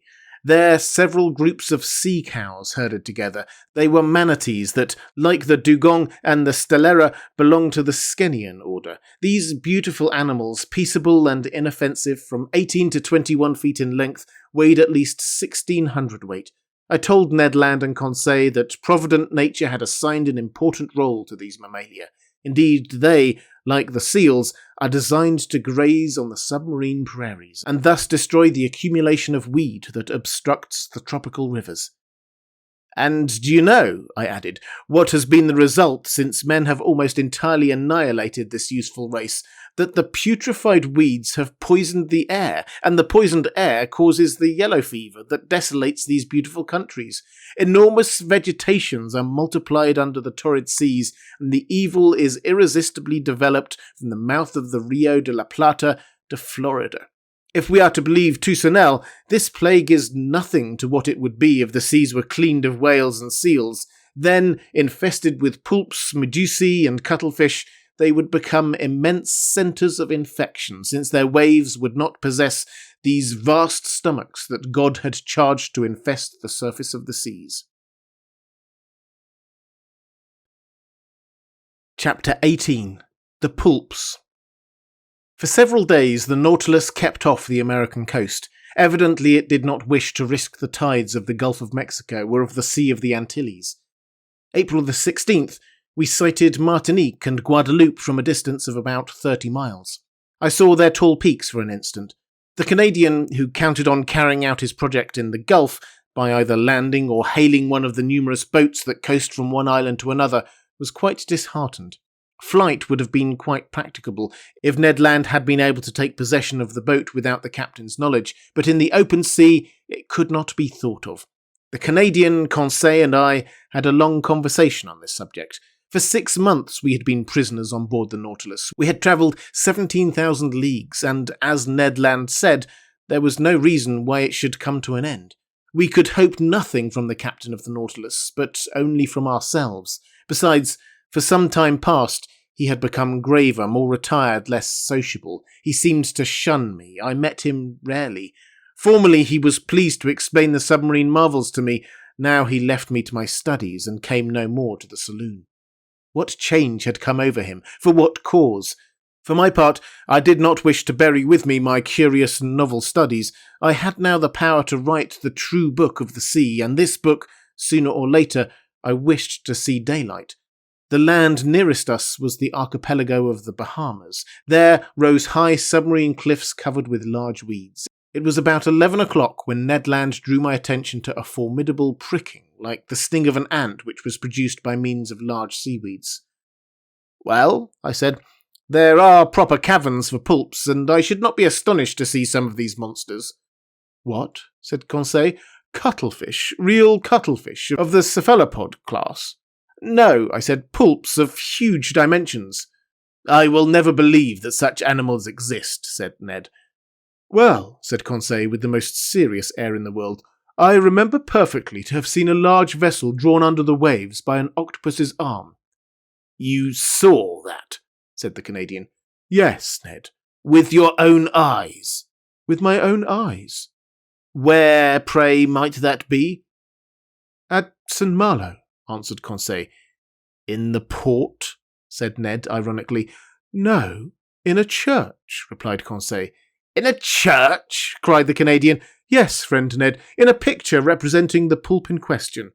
Good, said Ned Land, bursting out laughing. He is quite right, I said. I have heard of this picture, but the subject represented is taken from a legend, and you know what to think of legends in the matter of natural history. Besides, when it is a question of monsters, the imagination is apt to run wild. Not only is it supposed that these pulps can draw down vessels, but a certain Olos Magnus speaks of an octopus a mile long that is more like an island than an animal. It is also said that the Bishop of Nidros was building an altar on an immense rock. Mass finished, the rock began to walk and return to the sea. The rock was a pulp.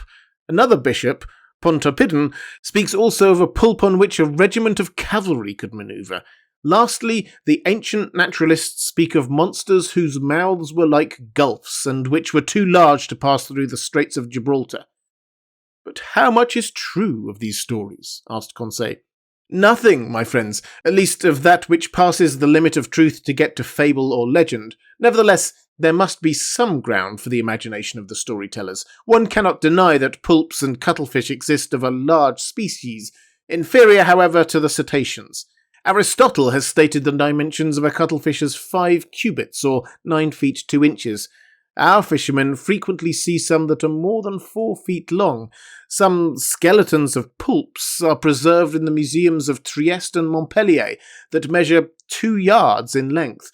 Besides, according to the calculations of some naturalists, one of these animals, only 6 feet long, would have tentacles 27 feet long. That would suffice to make a formidable monster. Do they fish for them in these days? Asked Ned. If they do not fish for them, sailors see them, at least. One of my friends, Captain Paul Beau of Havre, has often affirmed that he met one of these monsters of colossal dimensions in the Indian seas, but the most astonishing fact, and which does not permit the denial of the existence of these gigantic animals, happened some years ago in 1861. What is the fact? Asked Ned Land. This is it. In 1861, to the northeast of Tenerife, very nearly in the same latitude we are in now, the crew of the dispatch box Alector perceived a monstrous cuttlefish swimming in the waters. Captain Bouger went near to the animal and attacked it with harpoon and guns, without much success, for balls and harpoons glided over the soft flesh. After several fruitless attempts, the crew tried to pass a slip knot round the body of the mollusk. The noose slipped as far as the tail fins and there stopped. They tried then to haul it on board, but its weight was so considerable that the tightness of the cord separated the tail from the body, and deprived of this ornament, he disappeared under the water. Indeed, is that a fact? An indisputable fact, my good Ned. They proposed to name this pulp Bouger's cuttlefish. What length was it? Asked the Canadian. Did it not measure about 6 yards? Said Conseil, who, posted at the window, was examining again the irregular windings of the cliff.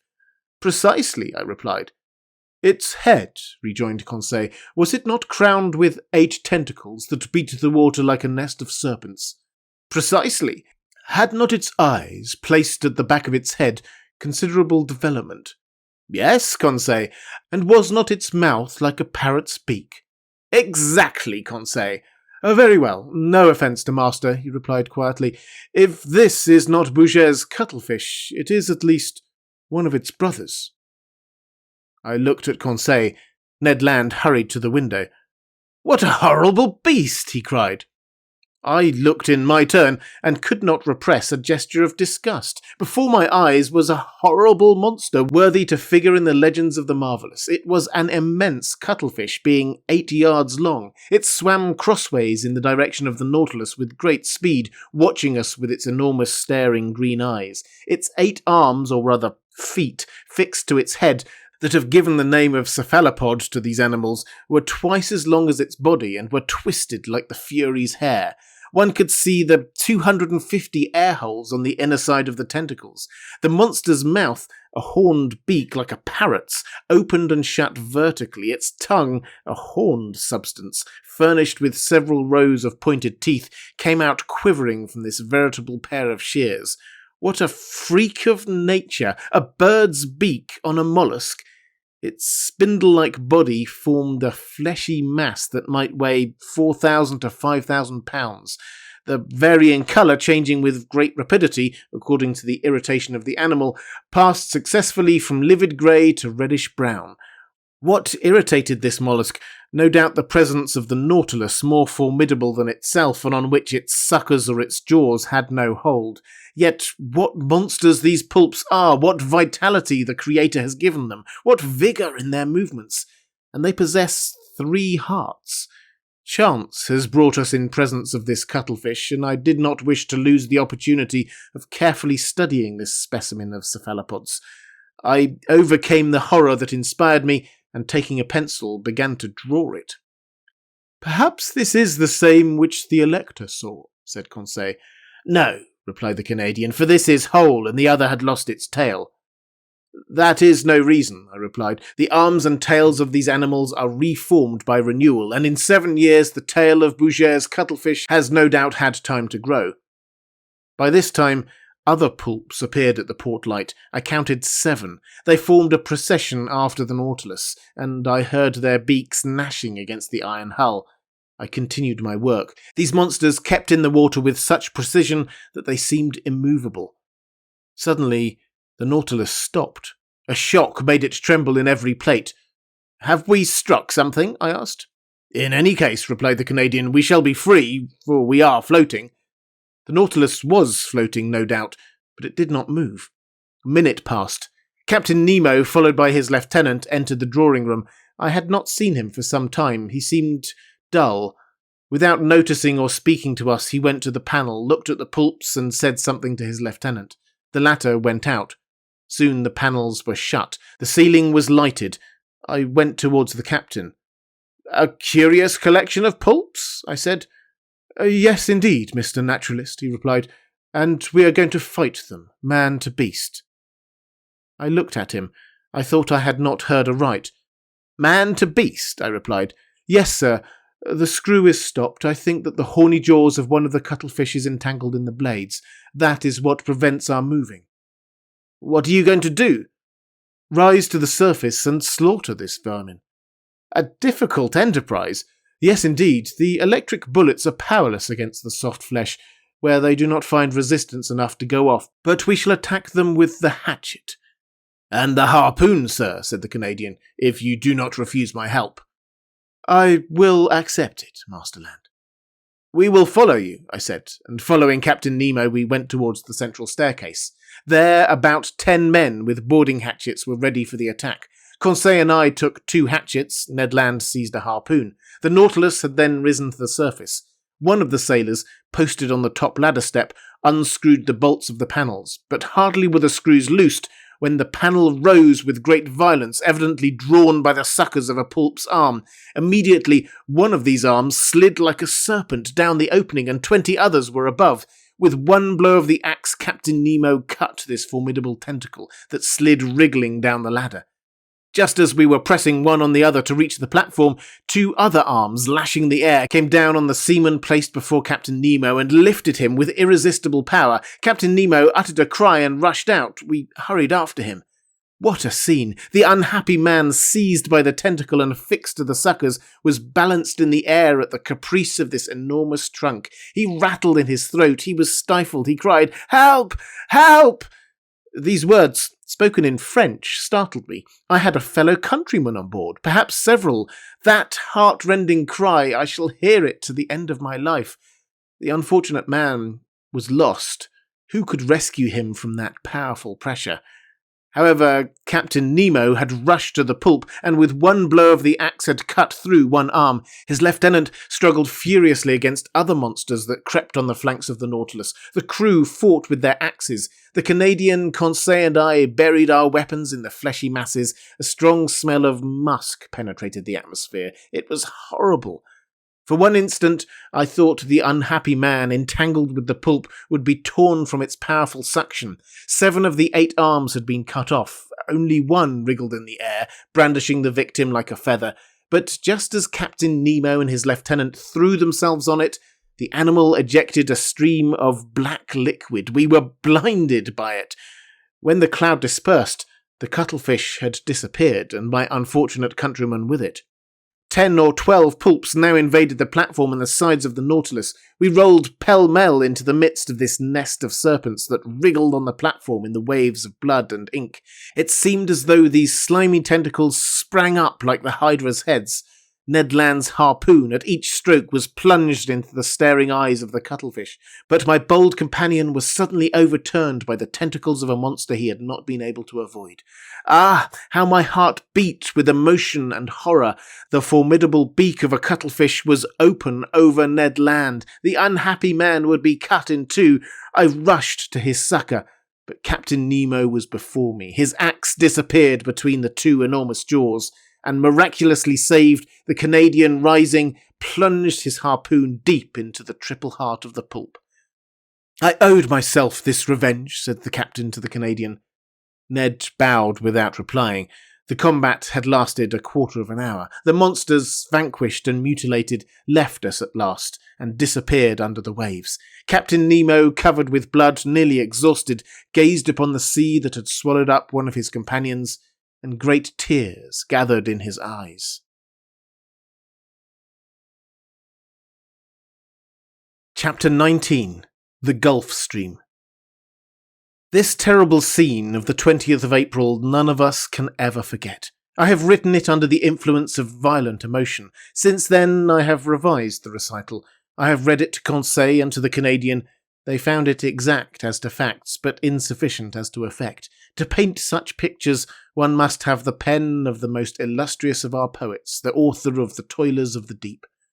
I have said that Captain Nemo wept while watching the waves. His grief was great. It was the second companion he had lost since our arrival on board. And what a death! That friend, crushed, stifled, bruised by the dreadful arms of a pulp, pounded by his iron jaws, would not rest with his comrades in the peaceful coral cemetery. In the midst of the struggle, it was the despairing cry uttered by the unfortunate man that had torn my heart. The poor Frenchman, forgetting his conventional language, to utter a last appeal.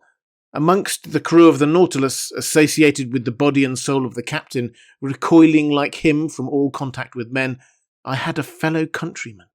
Did he alone represent France in this mysterious association, evidently composed of individuals of diverse nationalities? It was one of these insoluble problems that rose up unceasingly before my mind. Captain Nemo entered his room, and I saw him no more for some time. But that he was sad and irresolute, I could see by the vessel of which he was the soul, and which received all his impressions. The Nautilus did not keep on its settled course. It floated about like a corpse at the will of the waves. It went at random. He could not tear himself away from the scene of the last struggle, from this sea that had devoured one of his men. 10 days passed thus. It was not till the 1st of May that the Nautilus resumed its northerly course, after having sighted the Bahamas at the mouth of the Bahama Canal. We were then following the current from the largest river to the sea that has its banks, its fish and its proper temperatures. I mean the Gulf Stream. It is really a river that flows freely to the middle of the Atlantic and whose water do not mix with the ocean waters. It is a salt river, salter than the surrounding sea. Its mean depth is 1,500 fathoms, its mean breadth 10 miles. In certain places, the current flows with the speed of 2.5 miles an hour. The body of its waters is more considerable than that of all the rivers in the globe. It was on this ocean river that the Nautilus then sailed. I must add that, during the night, the phosphorescent waters of the Gulf Stream rivaled the electric power of our watchlight, especially in the stormy weather that threatened us so frequently. May the 8th, we were still crossing Cape Hatteras at the height of the North Caroline. The width of the Gulf Stream there is 75 miles and its depth 210 yards. The Nautilus still went at random. All supervision seemed abandoned. I thought that, under these circumstances, escape would be possible. Indeed, the inhabited shores offered anywhere an easy refuge. The sea was incessantly ploughed by the steamers that ply between New York or Boston and the Gulf of Mexico, and overrun day and night by the little schooners coasting about the several parts of the American coast. We could hope to be picked up. It was a favourable opportunity, notwithstanding the 30 miles that separated the Nautilus from the coasts of the Union. One unfortunate circumstance thwarted the Canadians' plans. The weather was very bad. We were nearing those shores where tempests are so frequent, that country of waterspouts and cyclones actually engendered by the current of the Gulf Stream. To tempt the sea in a frail boat was certain destruction. Ned Land owned this himself. He fretted, seized with nostalgia that flight only could cure. "Master," he said that day to me, "this must come to an end. I must make a clean breast of it. This Nemo is leaving land and going up the north. But I declare to you that I have had enough of the South Pole, and I will not follow him to the north." "What is to be done, Ned, since flight is impracticable just now?" "We must speak to the captain," said he. "You said nothing when we were in your native seas. I will speak, now we are in mine. When I think that before long the Nautilus will be by Nova Scotia, and that there near Newfoundland is a large bay, and into that bay the St. Lawrence empties itself, and that the St. Lawrence is my river, the river by Quebec, my native town, when I think of this, I feel furious. It makes my hair stand on end. Sir, I would rather throw myself into the sea. I will not stay here. I am stifled." The Canadian was evidently losing all patience. His vigorous nature could not stand this prolonged imprisonment. His face altered daily. His temper became more surly. I knew what he must suffer, for I was seized with homesickness myself. Nearly 7 months had passed without our having any news from land. Captain Nemo's isolation, his altered spirits, especially since the flight with the pulps, his taciturnity, all made me view things in a different light. "Well, sir," said Ned, seeing I did not reply. "Well, Ned, do you wish me to ask Captain Nemo his intentions concerning us?" "Yes, sir." "Although he has already made them known." "Yes, I wish it settled finally. Speak for me, in my name only, if you like." "But I so seldom meet him. He avoids me." "This is all the more reason for you to go to see him." I went to my room. From thence I meant to go to Captain Nemo's. It would not do to let this opportunity of meeting him slip. I knocked at the door. No answer. I knocked again, then turned the handle. The door opened. I went in. The captain was there. Bending over his work table, he had not heard me. Resolving not to go without having spoken, I approached him. He raised his head quickly, frowned, and said roughly, "You here? What do you want?" "To speak to you, Captain." "But I am busy, sir. I am working. I leave you at liberty to shut yourself up. Cannot I be allowed the same?" This reception was not encouraging, but I was determined to hear and answer everything. "Sir," I said coldly, "I have to speak to you on a matter that admits of no delay."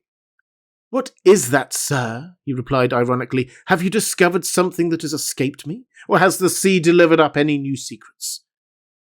We were at cross purposes, but before I could reply, he showed me an open manuscript on his table and said in a more serious tone, "Here, Monsieur Aronnax, is a manuscript written in several languages. It contains the sum of my studies of the sea, and if it pleases God, it shall not perish with me. This manuscript, signed with my name, complete with the history of my life, will be shut up in a little floating case. The last survivor of all of us on board the Nautilus will throw this case into the sea, and it will go whither it is borne by the waves." This man's name, his history, written by himself, his mystery would then be revealed some day. "Captain," I said, "I can but approve of the idea that makes you act thus. The result of your studies must not be lost, but the means you employ seems to me to be primitive. Who knows where the winds will carry this case, and in whose hands it will fall? Could you not use some other means? Could not you, or one of yours—" "Never, sir," he said, hastily interrupting me. "But I and my companions are ready to keep this manuscript in store, and if you will put us at liberty—" "At liberty?" said the captain, rising. "Yes, sir. That is the subject on which I wish to question you. For 7 months we have been here on board, and I ask you today, in the name of my companions and in my own, if your intention is to keep us here always. Monsieur Aronnax, I will answer you today, as I did 7 months ago. Whoever enters the Nautilus must never quit it. You impose actual slavery upon us. Give it what name you please. But everywhere the slave has the right to regain his liberty. Who denies you this right? Have I ever tried to chain you with an oath? He looked at me with his arms crossed. Sir, I said, to return a second time to this subject will be neither to your nor to my taste, but as we have entered upon it, let us go through with it. I repeat, it is not only myself whom it concerns. Study is to me a relief, a diversion, a passion which could make me forget everything. Like you, I am willing to live obscure in the frail hope of bequeathing one day to future time the result of my labours. But it is otherwise with Ned Land. Every man worthy of the name deserves some consideration. Have you thought that love of liberty, hatred of slavery can give rise to schemes of revenge in a nature like the Canadian's, that he could think, attempt, and try? I was silenced. Captain Nemo rose. Whatever Ned Land thinks of, attempts, or tries, what does it matter to me? I did not seek him. It is not for my pleasure that I keep him on board. As for you, Monsieur Aronnax, you are one of those who can understand everything, even silence. I have nothing more to say to you. Let this first time you have come to treat of this subject be the last. For a second time, I will not listen to you. I retired. Our situation was critical. I related my conversation to my two companions. We know now, said Ned, that we can expect nothing from this man. The Nautilus is nearing Long Island. We will escape, whatever the weather may be. But the sky became more and more threatening. Symptoms of a hurricane became manifest. The atmosphere was becoming white and misty. On the horizon, fine streaks of cirrus clouds were succeeded by masses of cumuli. Other low clouds passed swiftly by. The swollen sea rose in huge billows. The birds disappeared, with the exception of the petrels, those friends of the storm. The barometer fell sensibly and indicated an extreme extension of the vapours.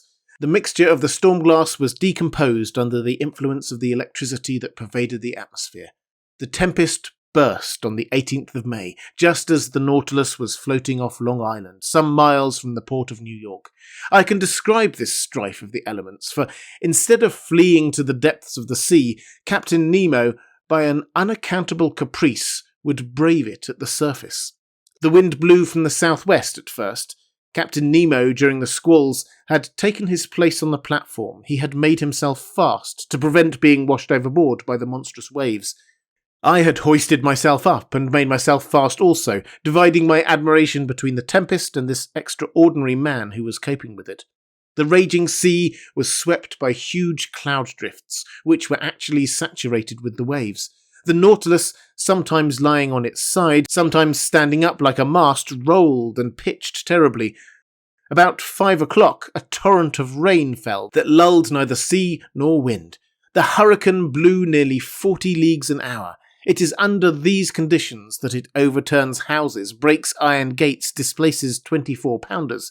However, the Nautilus, in the midst of the tempest, confirmed the words of a clever engineer. There is no well-constructed hull that cannot defy the sea. This was not a resisting rock, it was a steel spindle, obedient and movable, without rigging or masts, that braved its fury with impunity. However, I watched these raging seas attentively. They measured 15 feet in height and 150 to 175 yards long, and their speed of propagation was 30 feet per second. Their bulk and power increased with the depth of the water. Such waves as these, at the Hebrides, have displaced a mass weighing 8,400 pounds. They are they which, in the tempest of December the 23rd, 1864, after destroying the town of Yedo in Japan, broke the same day on the shores of America. The intensity of the tempest increased with the night. The barometer, as in 1860 at Reunion during a cyclone, fell 7/10 at the close of day. I saw a large vessel pass the horizon, struggling painfully. She was trying to lie to half steam to keep up above the waves. It was probably one of the steamers of the line from New York to Liverpool or Havre. It soon disappeared in the gloom.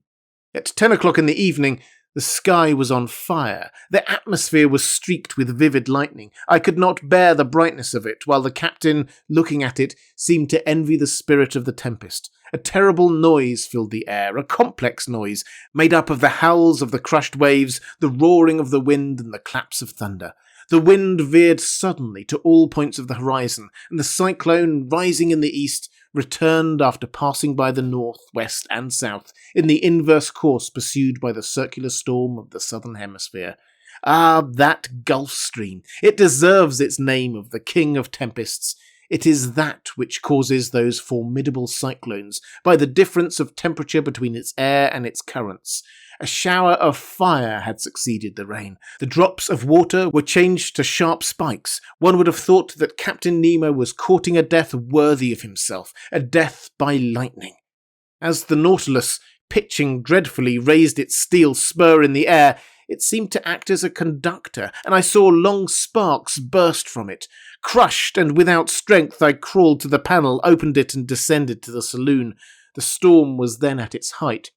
It was impossible to stand upright in the interior of the Nautilus. Captain Nemo came down about 12. I heard the reservoirs filling by degrees, and the Nautilus sank below the waves. Through the open windows in the saloon, I saw large fish, terrified, passing like phantoms in the water. Some were struck before my eyes. The Nautilus was still descending. I thought that at about 8 fathoms deep we should find a calm. But no, the upper beds were too violently agitated for that. We had to seek repose at more than 25 fathoms in the bowels of the deep. But there, what quiet, what silence, what peace.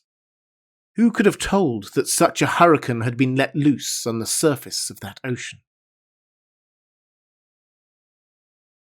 Chapter 20. From latitude 47 degrees 24 to longitude 17 degrees 28. In consequence of the storm, we had been thrown eastwards once more. All hope of escape on the shores of New York or St. Lawrence had faded away, and poor Ned, in despair, had isolated himself like Captain Nemo.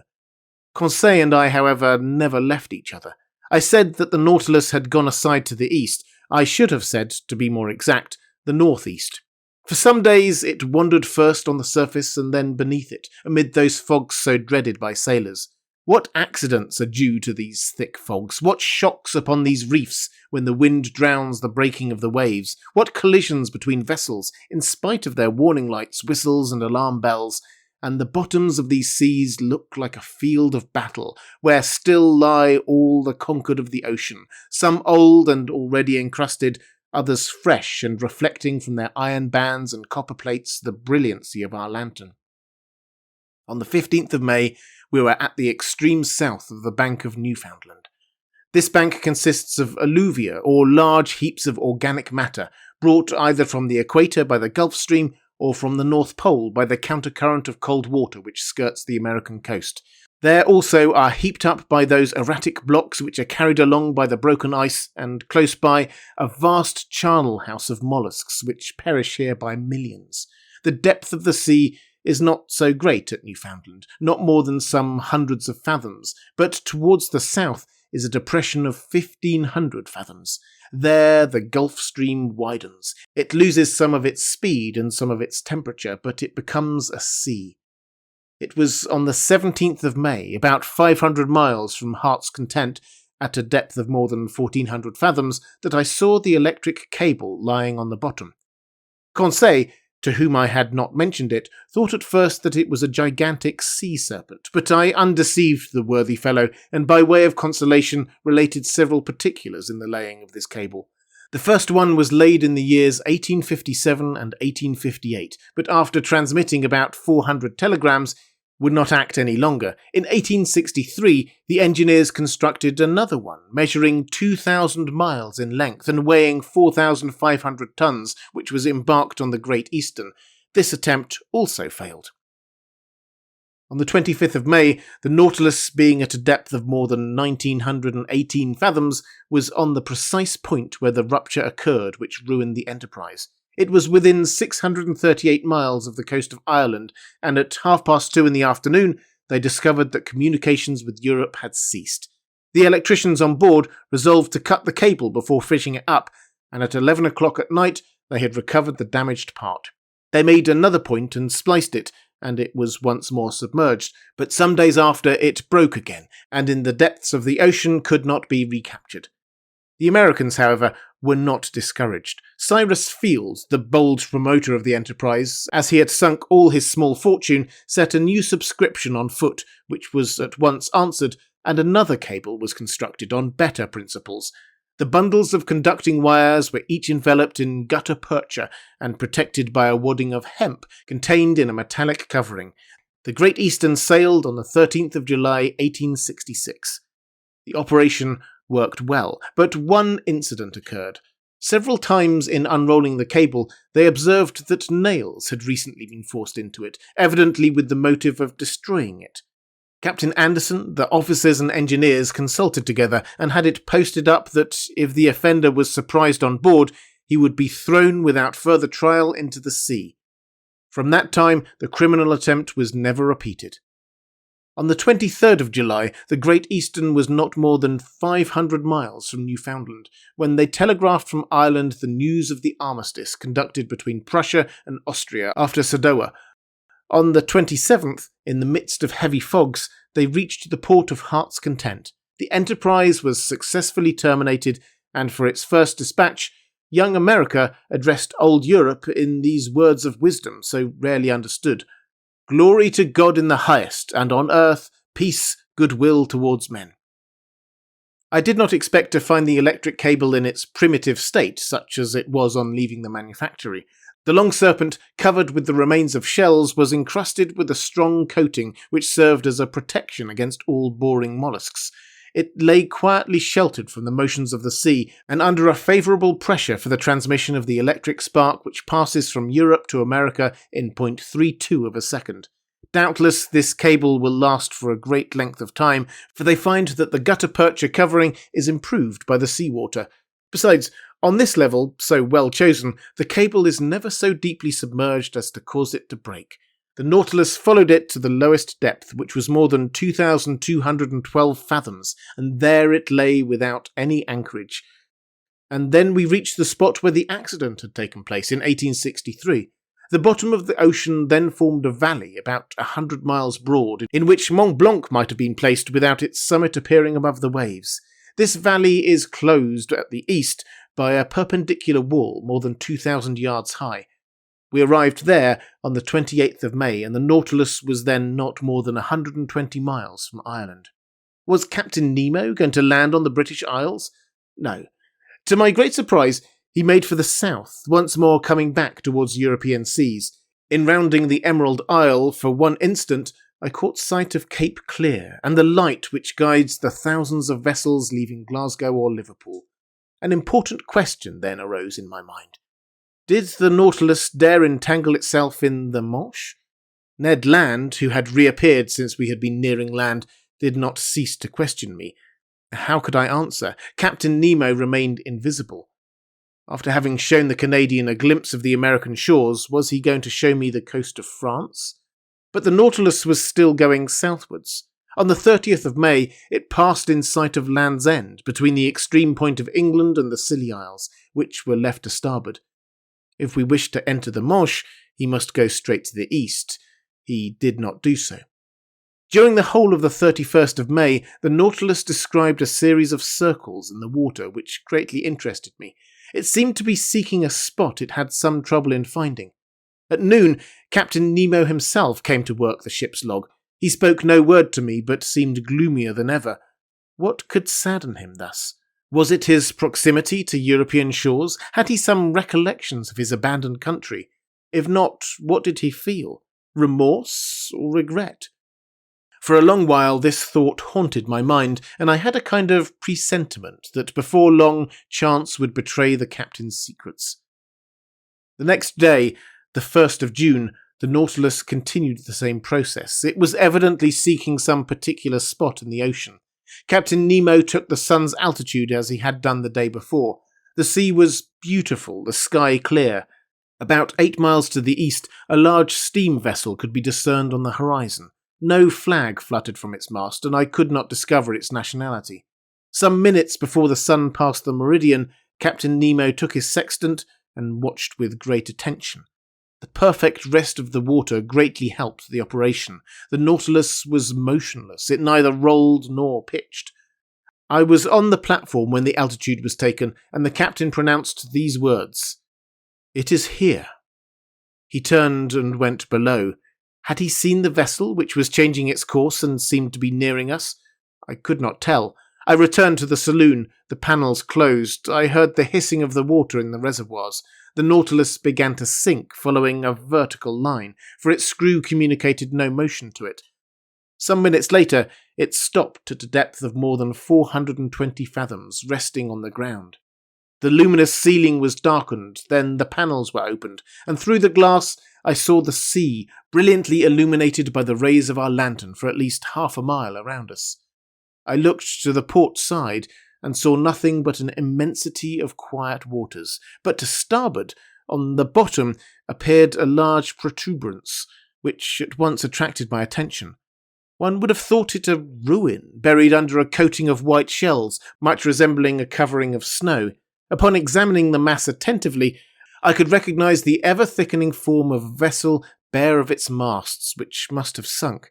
It certainly belonged to past times. This wreck, to be thus encrusted with the lime of the water, must already be able to count many years passed at the bottom of the ocean. What was this vessel? Why did the Nautilus visit its tomb? Could it have been aught but a shipwreck which had drawn it under the water? I knew not what to think, when near me in a slow voice I heard Captain Nemo say, "At one time, this ship was called the Marseillaise. It carried 74 guns and was launched in 1762. In 1778, the 13th of August, commanded by La Poipe-Vertrieux, it fought boldly against the Preston. In 1779, on the 4th of July, it was at the taking of Grenada with the squadron of Admiral Estaing. In 1781, on the 5th of September, it took part in the Battle of Comte de Grasse in Chesapeake Bay. In 1794, the French Republic changed its name. On the 16th of April in the same year, it joined the squadron of Villeray-Joyeuse at Brest, being entrusted with the escort of a cargo of corn coming from America, under the command of Admiral Van Stable. On the 11th and 12th parallel of the second year, this squadron fell in with an English vessel.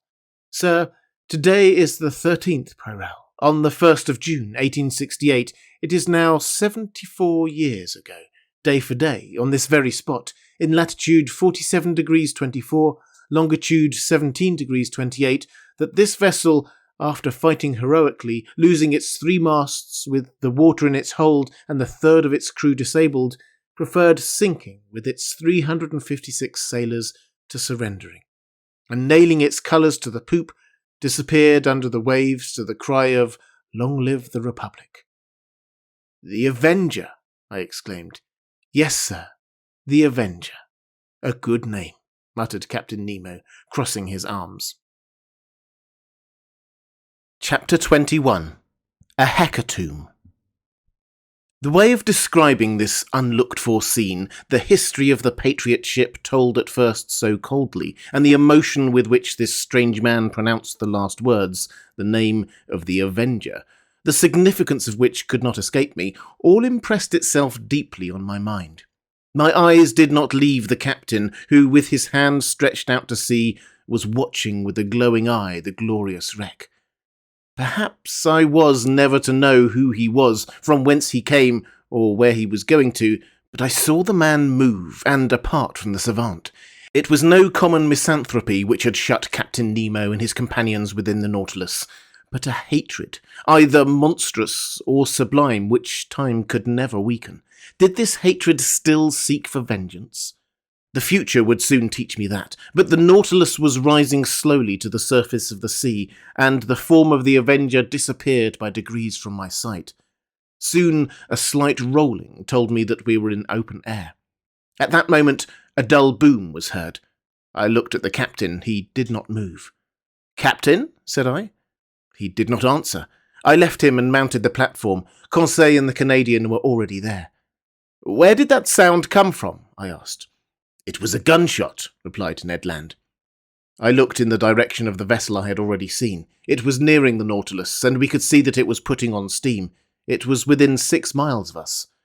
"What is that ship, Ned?" "By its rigging and the height of its lower masts," said the Canadian, "I bet she is a ship of war. May it reach us, and if necessary, sink this cursed Nautilus." "Friend Ned," replied Conseil, "what harm can it do to the Nautilus? Can it attack beneath the waves? Can its cannonade strike us at the bottom of the sea?" "Tell me, Ned," said I, "can you recognize what country she belongs to?" The Canadian knitted his eyebrows, dropped his eyelids, and screwed up the corners of his eyes, and for a few moments fixed a piercing look upon the vessel. "No, sir," he replied, "I cannot tell what nation she belongs to, for she shows no colours. But I can declare she is a man of war, for a long pennant flutters from her main mast." For a quarter of an hour we watched the ship, which was steaming towards us. I could not, however, believe that she could see the Nautilus from that distance, and still less that she could know what this submarine engine was.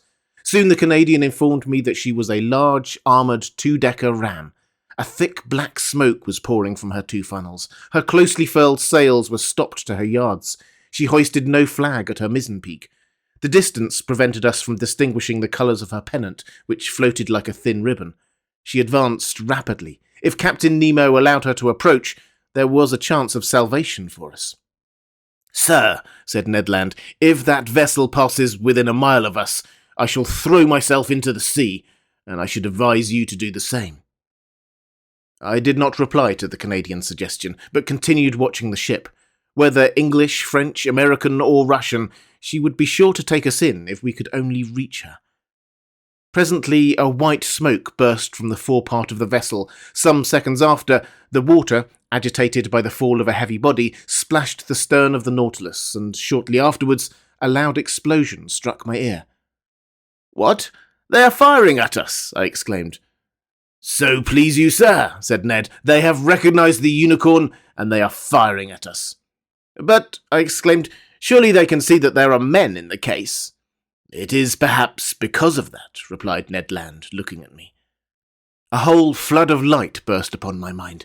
Doubtless they knew now how to believe the stories of the pretended monster. No doubt, on board the Abraham Lincoln, when the Canadian struck it with the harpoon, Captain Farragut had recognized in the supposed narwhal a submarine vessel more dangerous than a supernatural cetacean. Yes, it must have been so, and on every sea they were now seeking this engine of destruction. Terrible indeed, if, as we supposed, Captain Nemo employed the Nautilus in works of vengeance. On the night when we were imprisoned in that cell in the midst of the Indian Ocean, had he not attacked some vessel? The man buried in the coral cemetery, had he not been a victim to the shock caused by the Nautilus? Yes, I repeat it, it must be so. One part of the mysterious existence of Captain Nemo had been unveiled, and if his identity had not been recognized, at least the nations united against him were no longer hunting a chimerical creature, but a man who had vowed a deadly hatred against them. All the formidable past rose before me. Instead of meeting friends on board the approaching ship, we could only expect pitiless enemies. But the shot rattled about us. Some of them struck the sea and ricocheted, losing themselves in the distance, but none touched the Nautilus. The vessel was not more than 3 miles from us. In spite of the serious cannonade, Captain Nemo did not appear on the platform, but if one of the conical projectiles had struck the shell of the Nautilus, it would have been fatal. The Canadian then said, "Sir, we must do all we can to get out of this dilemma. Let us signal them. They will then perhaps understand that we are honest folks." Ned Land took his handkerchief to wave in the air, but he had scarcely displayed it when he was struck down by an iron hand and fell, in spite of his great strength, upon the deck. "Fool!" exclaimed the captain, "do you wish to be pierced by the spur of the Nautilus before it is hurled at this vessel?" Captain Nemo was terrible to hear, he was still more terrible to see. His face was deadly pale, with a spasm in his heart. For an instant it must have ceased to beat. His pupils were fearfully contracted. He did not speak. He roared, as with his whole body thrown forward, he wrung the Canadian's shoulders. Then, leaving him and turning to the ship of war, whose shot was still raining around him, he exclaimed with a powerful voice, "Ah, ship of an accursed nation, you know who I am. I do not want your colours to know you by. Look, and I will show you mine." And on the forepart of the platform, Captain Nemo unfurled a black flag, similar to the one he had placed at the South Pole. At that moment, a shot struck the shell of the Nautilus obliquely without piercing it, and rebounding near the captain, was lost in the sea. He shrugged his shoulders, and addressing me, said shortly, "Go down, you and your companions, go down." "Sir," I cried, "are you going to attack this vessel?" "Sir, I am going to sink it." "You will not do that." "I shall do it," he replied coldly, "and I advise you not to judge me, sir. Fate has shown you what you ought not to have seen.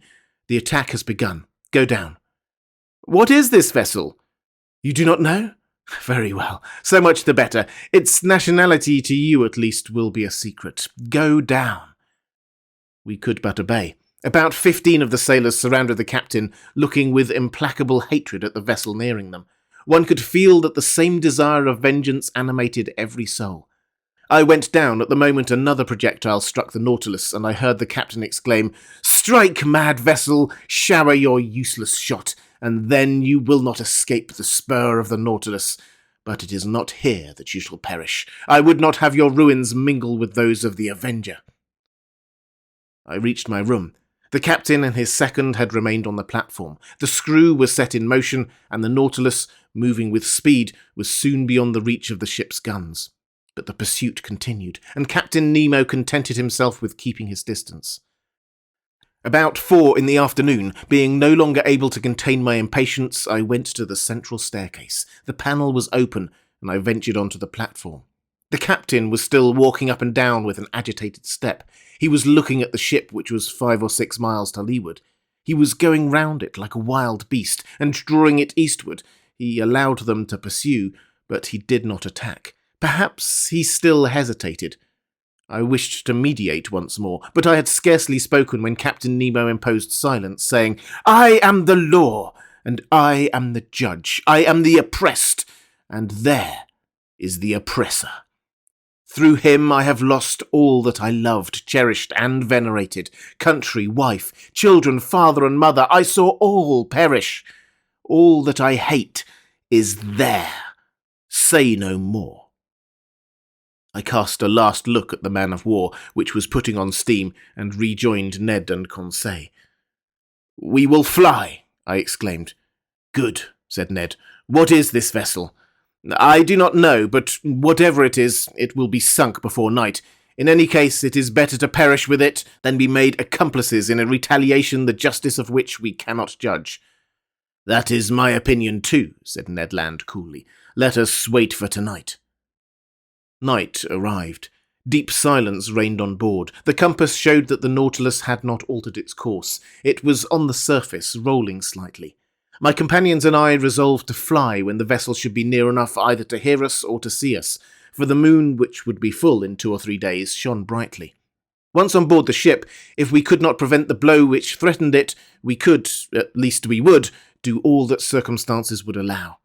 Several times I thought the Nautilus was preparing for attack, but Captain Nemo contented himself with allowing his adversary to approach, and then fled once more before it.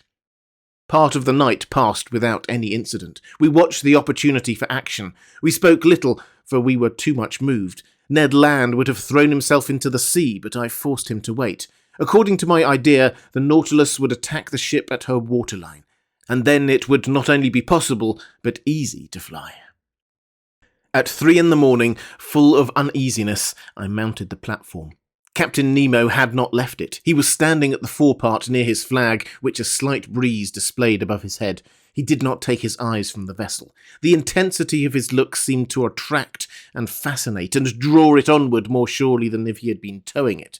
The moon was then passing the meridian. Jupiter was rising in the east. Amid this peaceful scene of nature, sky and ocean rivaled each other in tranquility, the sea offering to the orbs of night the finest mirror they could ever have in which to reflect their image. As I thought of the deep calm of these elements compared with all those passions brooding imperceptibly within the Nautilus, I shuddered. The vessel was within 2 miles of us. It was ever nearing that phosphorescent light which showed the presence of the Nautilus. I could see its green and red lights and its white lantern hanging from the large foremast. An indistinct vibration quivered through its rigging, showing that the furnaces were heated to the uttermost. Sheaves of sparks and red ashes flew from the funnels, shining in the atmosphere like stars. I remained thus until 6 in the morning, without Captain Nemo noticing me. The ship stood about 1.5 miles from us, and with the first dawn of day, the firing began afresh. The moment could not be far off when, the Nautilus attacking its adversary, my companions and myself should forever leave this man. I was preparing to go down to remind them when the second mounted the platform, accompanied by several sailors. Captain Nemo either did not or would not see them. Some steps were taken which might be called the signal for action. They were very simple. The iron balustrade around the platform was lowered, and the lantern and pilot cages were pushed within the shell until they were flush with the deck. The long surface of the steel cigar no longer offered a single point to check its manoeuvres. I returned to the saloon. The Nautilus still floated. Some streaks of light were filtering through the liquid beds. With the undulations of the waves, the windows were brightened by the red streaks of the rising sun, and this dreadful day of the 2nd of June had dawned. At 5 o'clock, the log showed that the speed of the Nautilus was slackening, and I knew that it was allowing them to draw nearer. Besides, the reports were heard more distinctly, and the projectiles, labouring through the ambient water, were extinguished with a strange hissing noise. "My friends," said I, "the moment is come. One grasp of the hand, and may God protect us." Ned Land was resolute, Conseil calm, myself so nervous that I knew not how to contain myself. We all passed into the library, but the moment I pushed the door opening onto the central staircase, I heard the upper panel close sharply. The Canadian rushed onto the stairs, but I stopped him. A well-known hissing noise told me that the water was running into the reservoirs, and in a few minutes the Nautilus was some yards beneath the surface of the waves. I understood the manoeuvre. It was too late to act. The Nautilus did not wish to strike at the impenetrable cuirass, but below the waterline, where the metallic covering no longer protected it. We were again imprisoned, unwilling witnesses of the dreadful drama that was preparing. We had scarcely time to reflect. Taking refuge in my room, we looked at each other without speaking. A deep stupor had taken hold of my mind. Thought seemed to stand still. I was in that painful state of expectation preceding a dreadful report. I waited, I listened. Every sense was merged in that of hearing. The speed of the Nautilus was accelerating. It was preparing to rush. The whole ship trembled. Suddenly, I screamed. I felt the shock, but comparatively light. I felt the penetrating power of the steel spur. I heard rattlings and scrapings. But the Nautilus, carried along by its propelling power, passed through the mass of the vessel like a needle through sailcloth. I could stand it no longer. Mad, out of my mind, I rushed from my room into the saloon. Captain Nemo was there, mute, gloomy, implacable. He was looking through the port panel. A large mass cast a shadow on the water, and, that it might lose nothing of her agony, the Nautilus was going down into the abyss with her. 10 yards from me, I saw the open shell through which the water was rushing with the noise of thunder, then the double line of guns and the netting. The bridge was covered with black, agitated shadows. The water was rising. The poor creatures were crowding the ratlines, clinging to the masts, struggling under the water. It was a human ant heap overtaken by the sea. Paralysed, stiffened with anguish, my hair standing on end, with eyes wide open, panting, without breath and without voice, I, too, was watching. An irresistible attraction glued me to the glass. Suddenly, an explosion took place. The compressed air blew up her decks, as if the magazines had caught fire. Then the unfortunate vessel sank more rapidly. Her topmast, laden with victims, now appeared, then her spars, bending under the weight of men, and last of all, the top of her mainmast. Then the dark mass disappeared, and with it, the dead crew, drawn down by the strong eddy. I turned to Captain Nemo. That terrible Avenger, a perfect archangel of hatred, was still looking. When all was over, he turned to his room, opened the door, and entered. I followed him with my eyes. On the end wall, beneath his heroes, I saw the portrait of a woman, still young, and two little children. Captain Nemo looked at them for some moments, stretched his arms towards them, and kneeling down, burst into deep sobs. Chapter 22. The Last Words of Captain Nemo. The panels had closed on this dreadful vision, but light had not returned to the saloon. All was silence and darkness within the Nautilus. At wonderful speed, 100 feet beneath the water, it was leaving this desolate spot. Whither was it going? To the north or south? Where was the man flying to after such dreadful retaliation? I had returned to my room where Ned and Conseil had remained silent enough. I felt an insurmountable horror for Captain Nemo. Whatever he had suffered at the hands of these men, he had no right to punish thus. He had made me, if not an accomplice, at least a witness of his vengeance. At 11, the electric light reappeared. I passed into the saloon. It was deserted. I consulted the different instruments. The Nautilus was flying northwards at the rate of 25 miles an hour, now on the surface and now 30 feet below it. On taking the bearings by the chart, I saw that we were passing the mouth of the Manche, and that our course was hurrying us towards the northern seas at a frightful speed. That night we had crossed 200 leagues of the Atlantic. The shadows fell, and the sea was covered with darkness until the rising of the moon. I went to my room, but I could not sleep. I was troubled with dreadful nightmares. The horrible scene of destruction was continually before my eyes. From that day, who could tell into what part of the North Atlantic basin the Nautilus would take us? Still with unaccountable speed, still in the midst of these northern fogs, would it touch at Spitzbergen or on the shores of Nova Zembla? Should we explore those unknown seas, the White Sea, the Sea of Kara, the Gulf of Obi, the archipelago of Lirov, and the unknown coast of Asia? I could not say. I could no longer judge of the time that was passing. The clocks had been stopped on board. It seemed, as in polar countries, that night and day no longer followed their regular course. I felt myself being drawn into that strange region where the founded imagination of Edgar Poe roamed at will. Like the fabulous Gordon Pym, at every moment I expected to see that veiled human figure, of larger proportions than those of any inhabitant of the earth, thrown across the cataract which defends the approach to the pole. I estimated, though perhaps I may have been mistaken, I estimated this adventurous course of the Nautilus to have lasted 15 or 20 days, and I know not how much longer it might have lasted, had it not been for the catastrophe which ended this voyage. Of Captain Nemo I saw nothing whatever now, nor of his second. Not a man of the crew was visible for an instant. The Nautilus was almost incessantly under water. When we came to the surface to renew the air, the panels opened and shut mechanically. There were no more marks on the planisphere.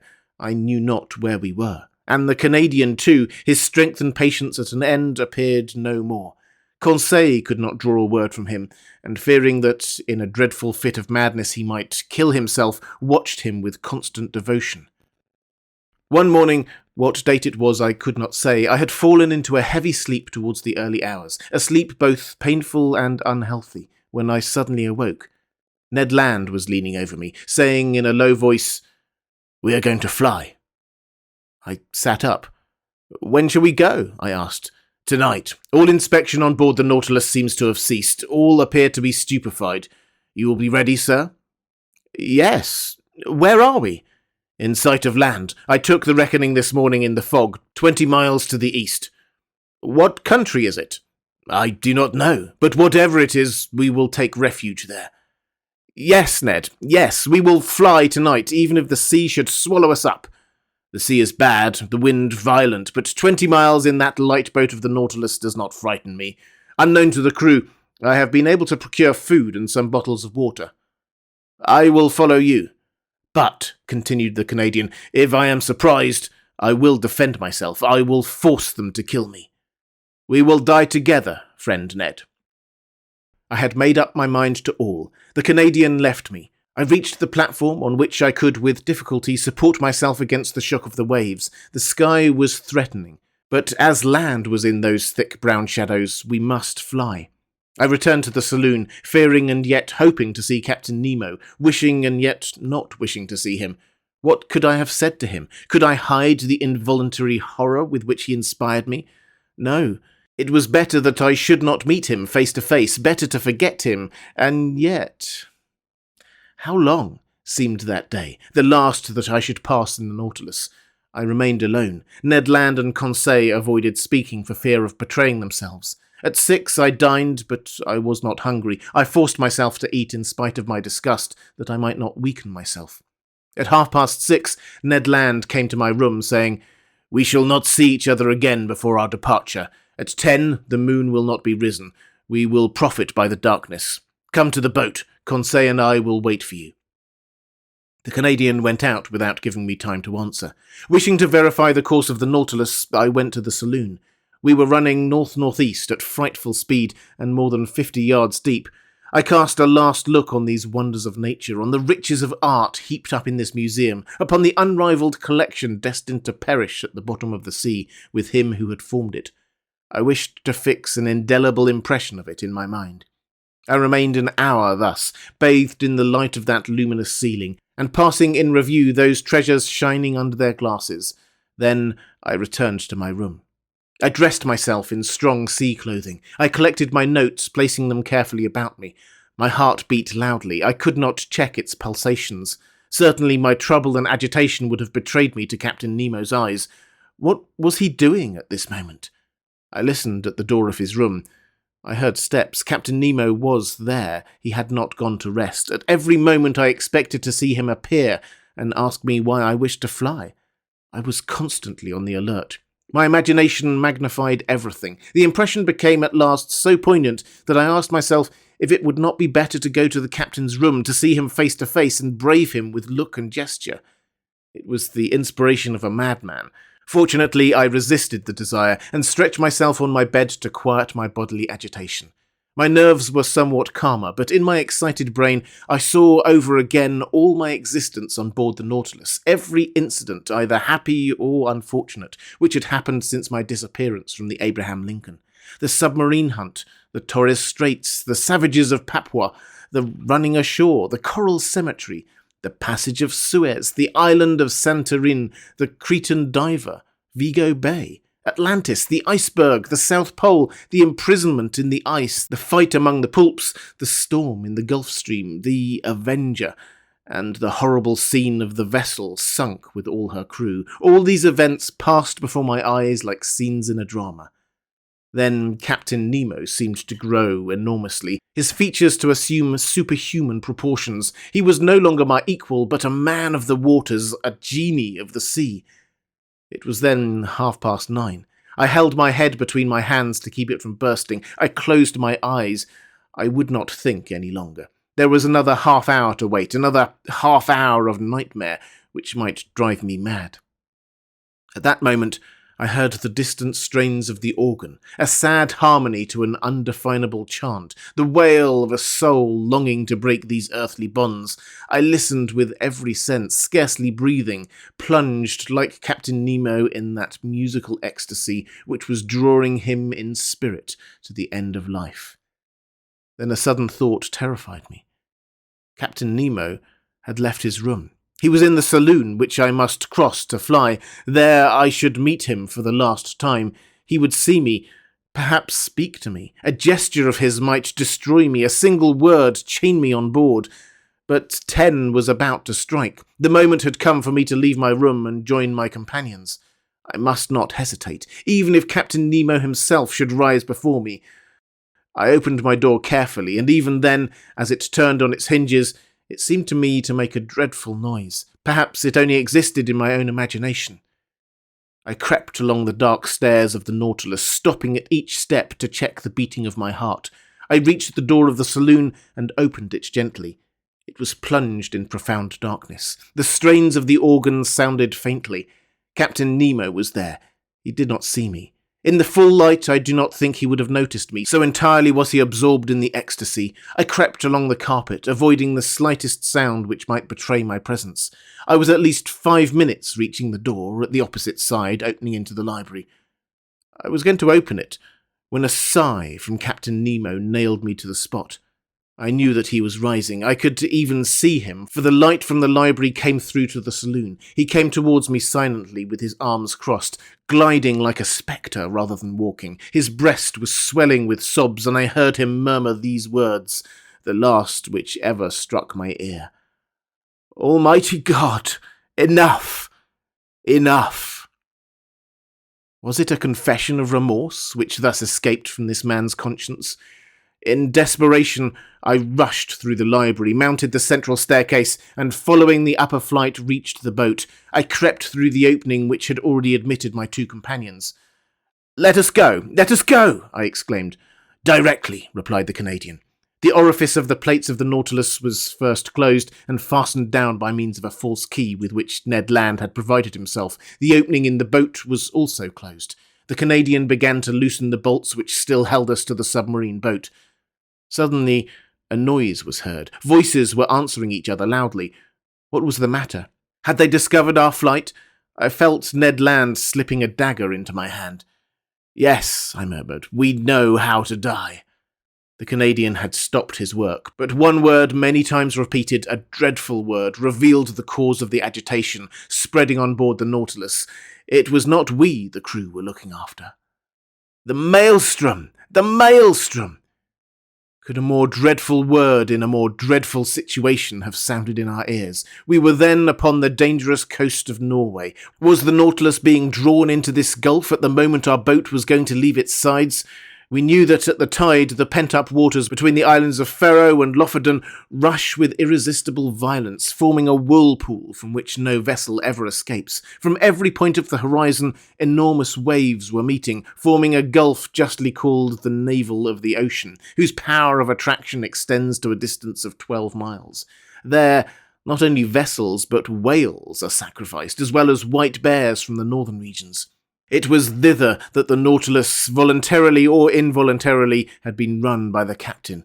It was describing a spiral, the circumference of which was lessening by degrees, and the boat, which was still fastened to its side, was carried along with giddy speed. I felt that sickly giddiness which arises from long-continued whirling round. We were in dread. Our horror was at its height. Circulation had stopped. All nervous influence was annihilated, and we were covered with cold sweat, like a sweat of agony. And what noise around our frail bark! What roarings repeated by the echo miles away! What an uproar was that of the waters broken on the sharp rocks at the bottom, where the hardest bodies are crushed and trees worn away, with all the fur rubbed off, according to the Norwegian phrase. What a situation to be in! We rocked frightfully. The Nautilus defended itself like a human being. Its steel muscles cracked. Sometimes it seemed to stand upright, and we with it. "We must hold on," said Ned, "and look after the bolts. We may still be saved if we stick to the Nautilus." He had not finished the words when we heard a crashing noise. The bolts gave way, and the boat, torn from its groove, was hurled like a stone from a sling into the midst of the whirlpool. My head struck on a piece of iron, and with the violent shock, I lost all consciousness. Chapter 23. Conclusion. Thus ends the voyage under the seas.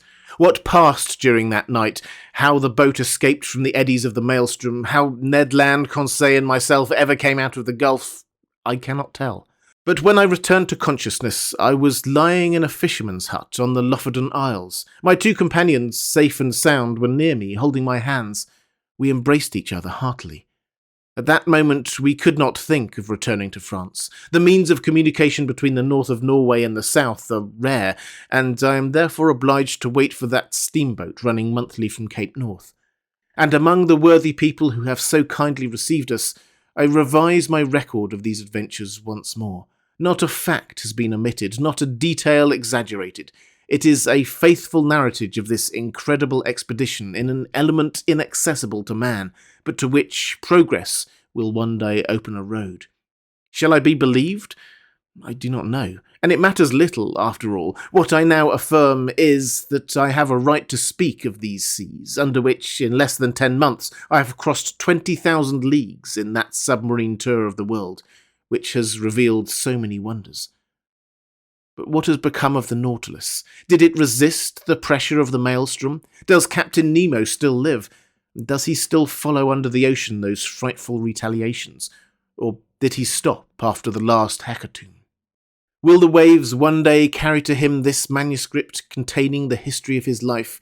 Shall I ever know the name of this man? Will the missing vessel tell us by its nationality that of Captain Nemo? I hope so. And I also hope that his powerful vessel has conquered the sea at its most terrible gulf, and that the Nautilus has survived where so many other vessels have been lost. If it be so, if Captain Nemo still inhabits the ocean, his adopted country, may hatred be appeased in that savage heart. May the contemplation of so many wonders extinguish forever the spirit of vengeance. May the judge disappear, and the philosopher continue the peaceful exploration of the sea. If his destiny be strange, it is also sublime. Have I not understood it myself? Have I not lived 10 months of this unnatural life? And to the question asked by Ecclesiastes 3,000 years ago, that which is far off and exceeding deep, who can find it out? 2 men alone of all now living have the right to give an answer: Captain Nemo and myself.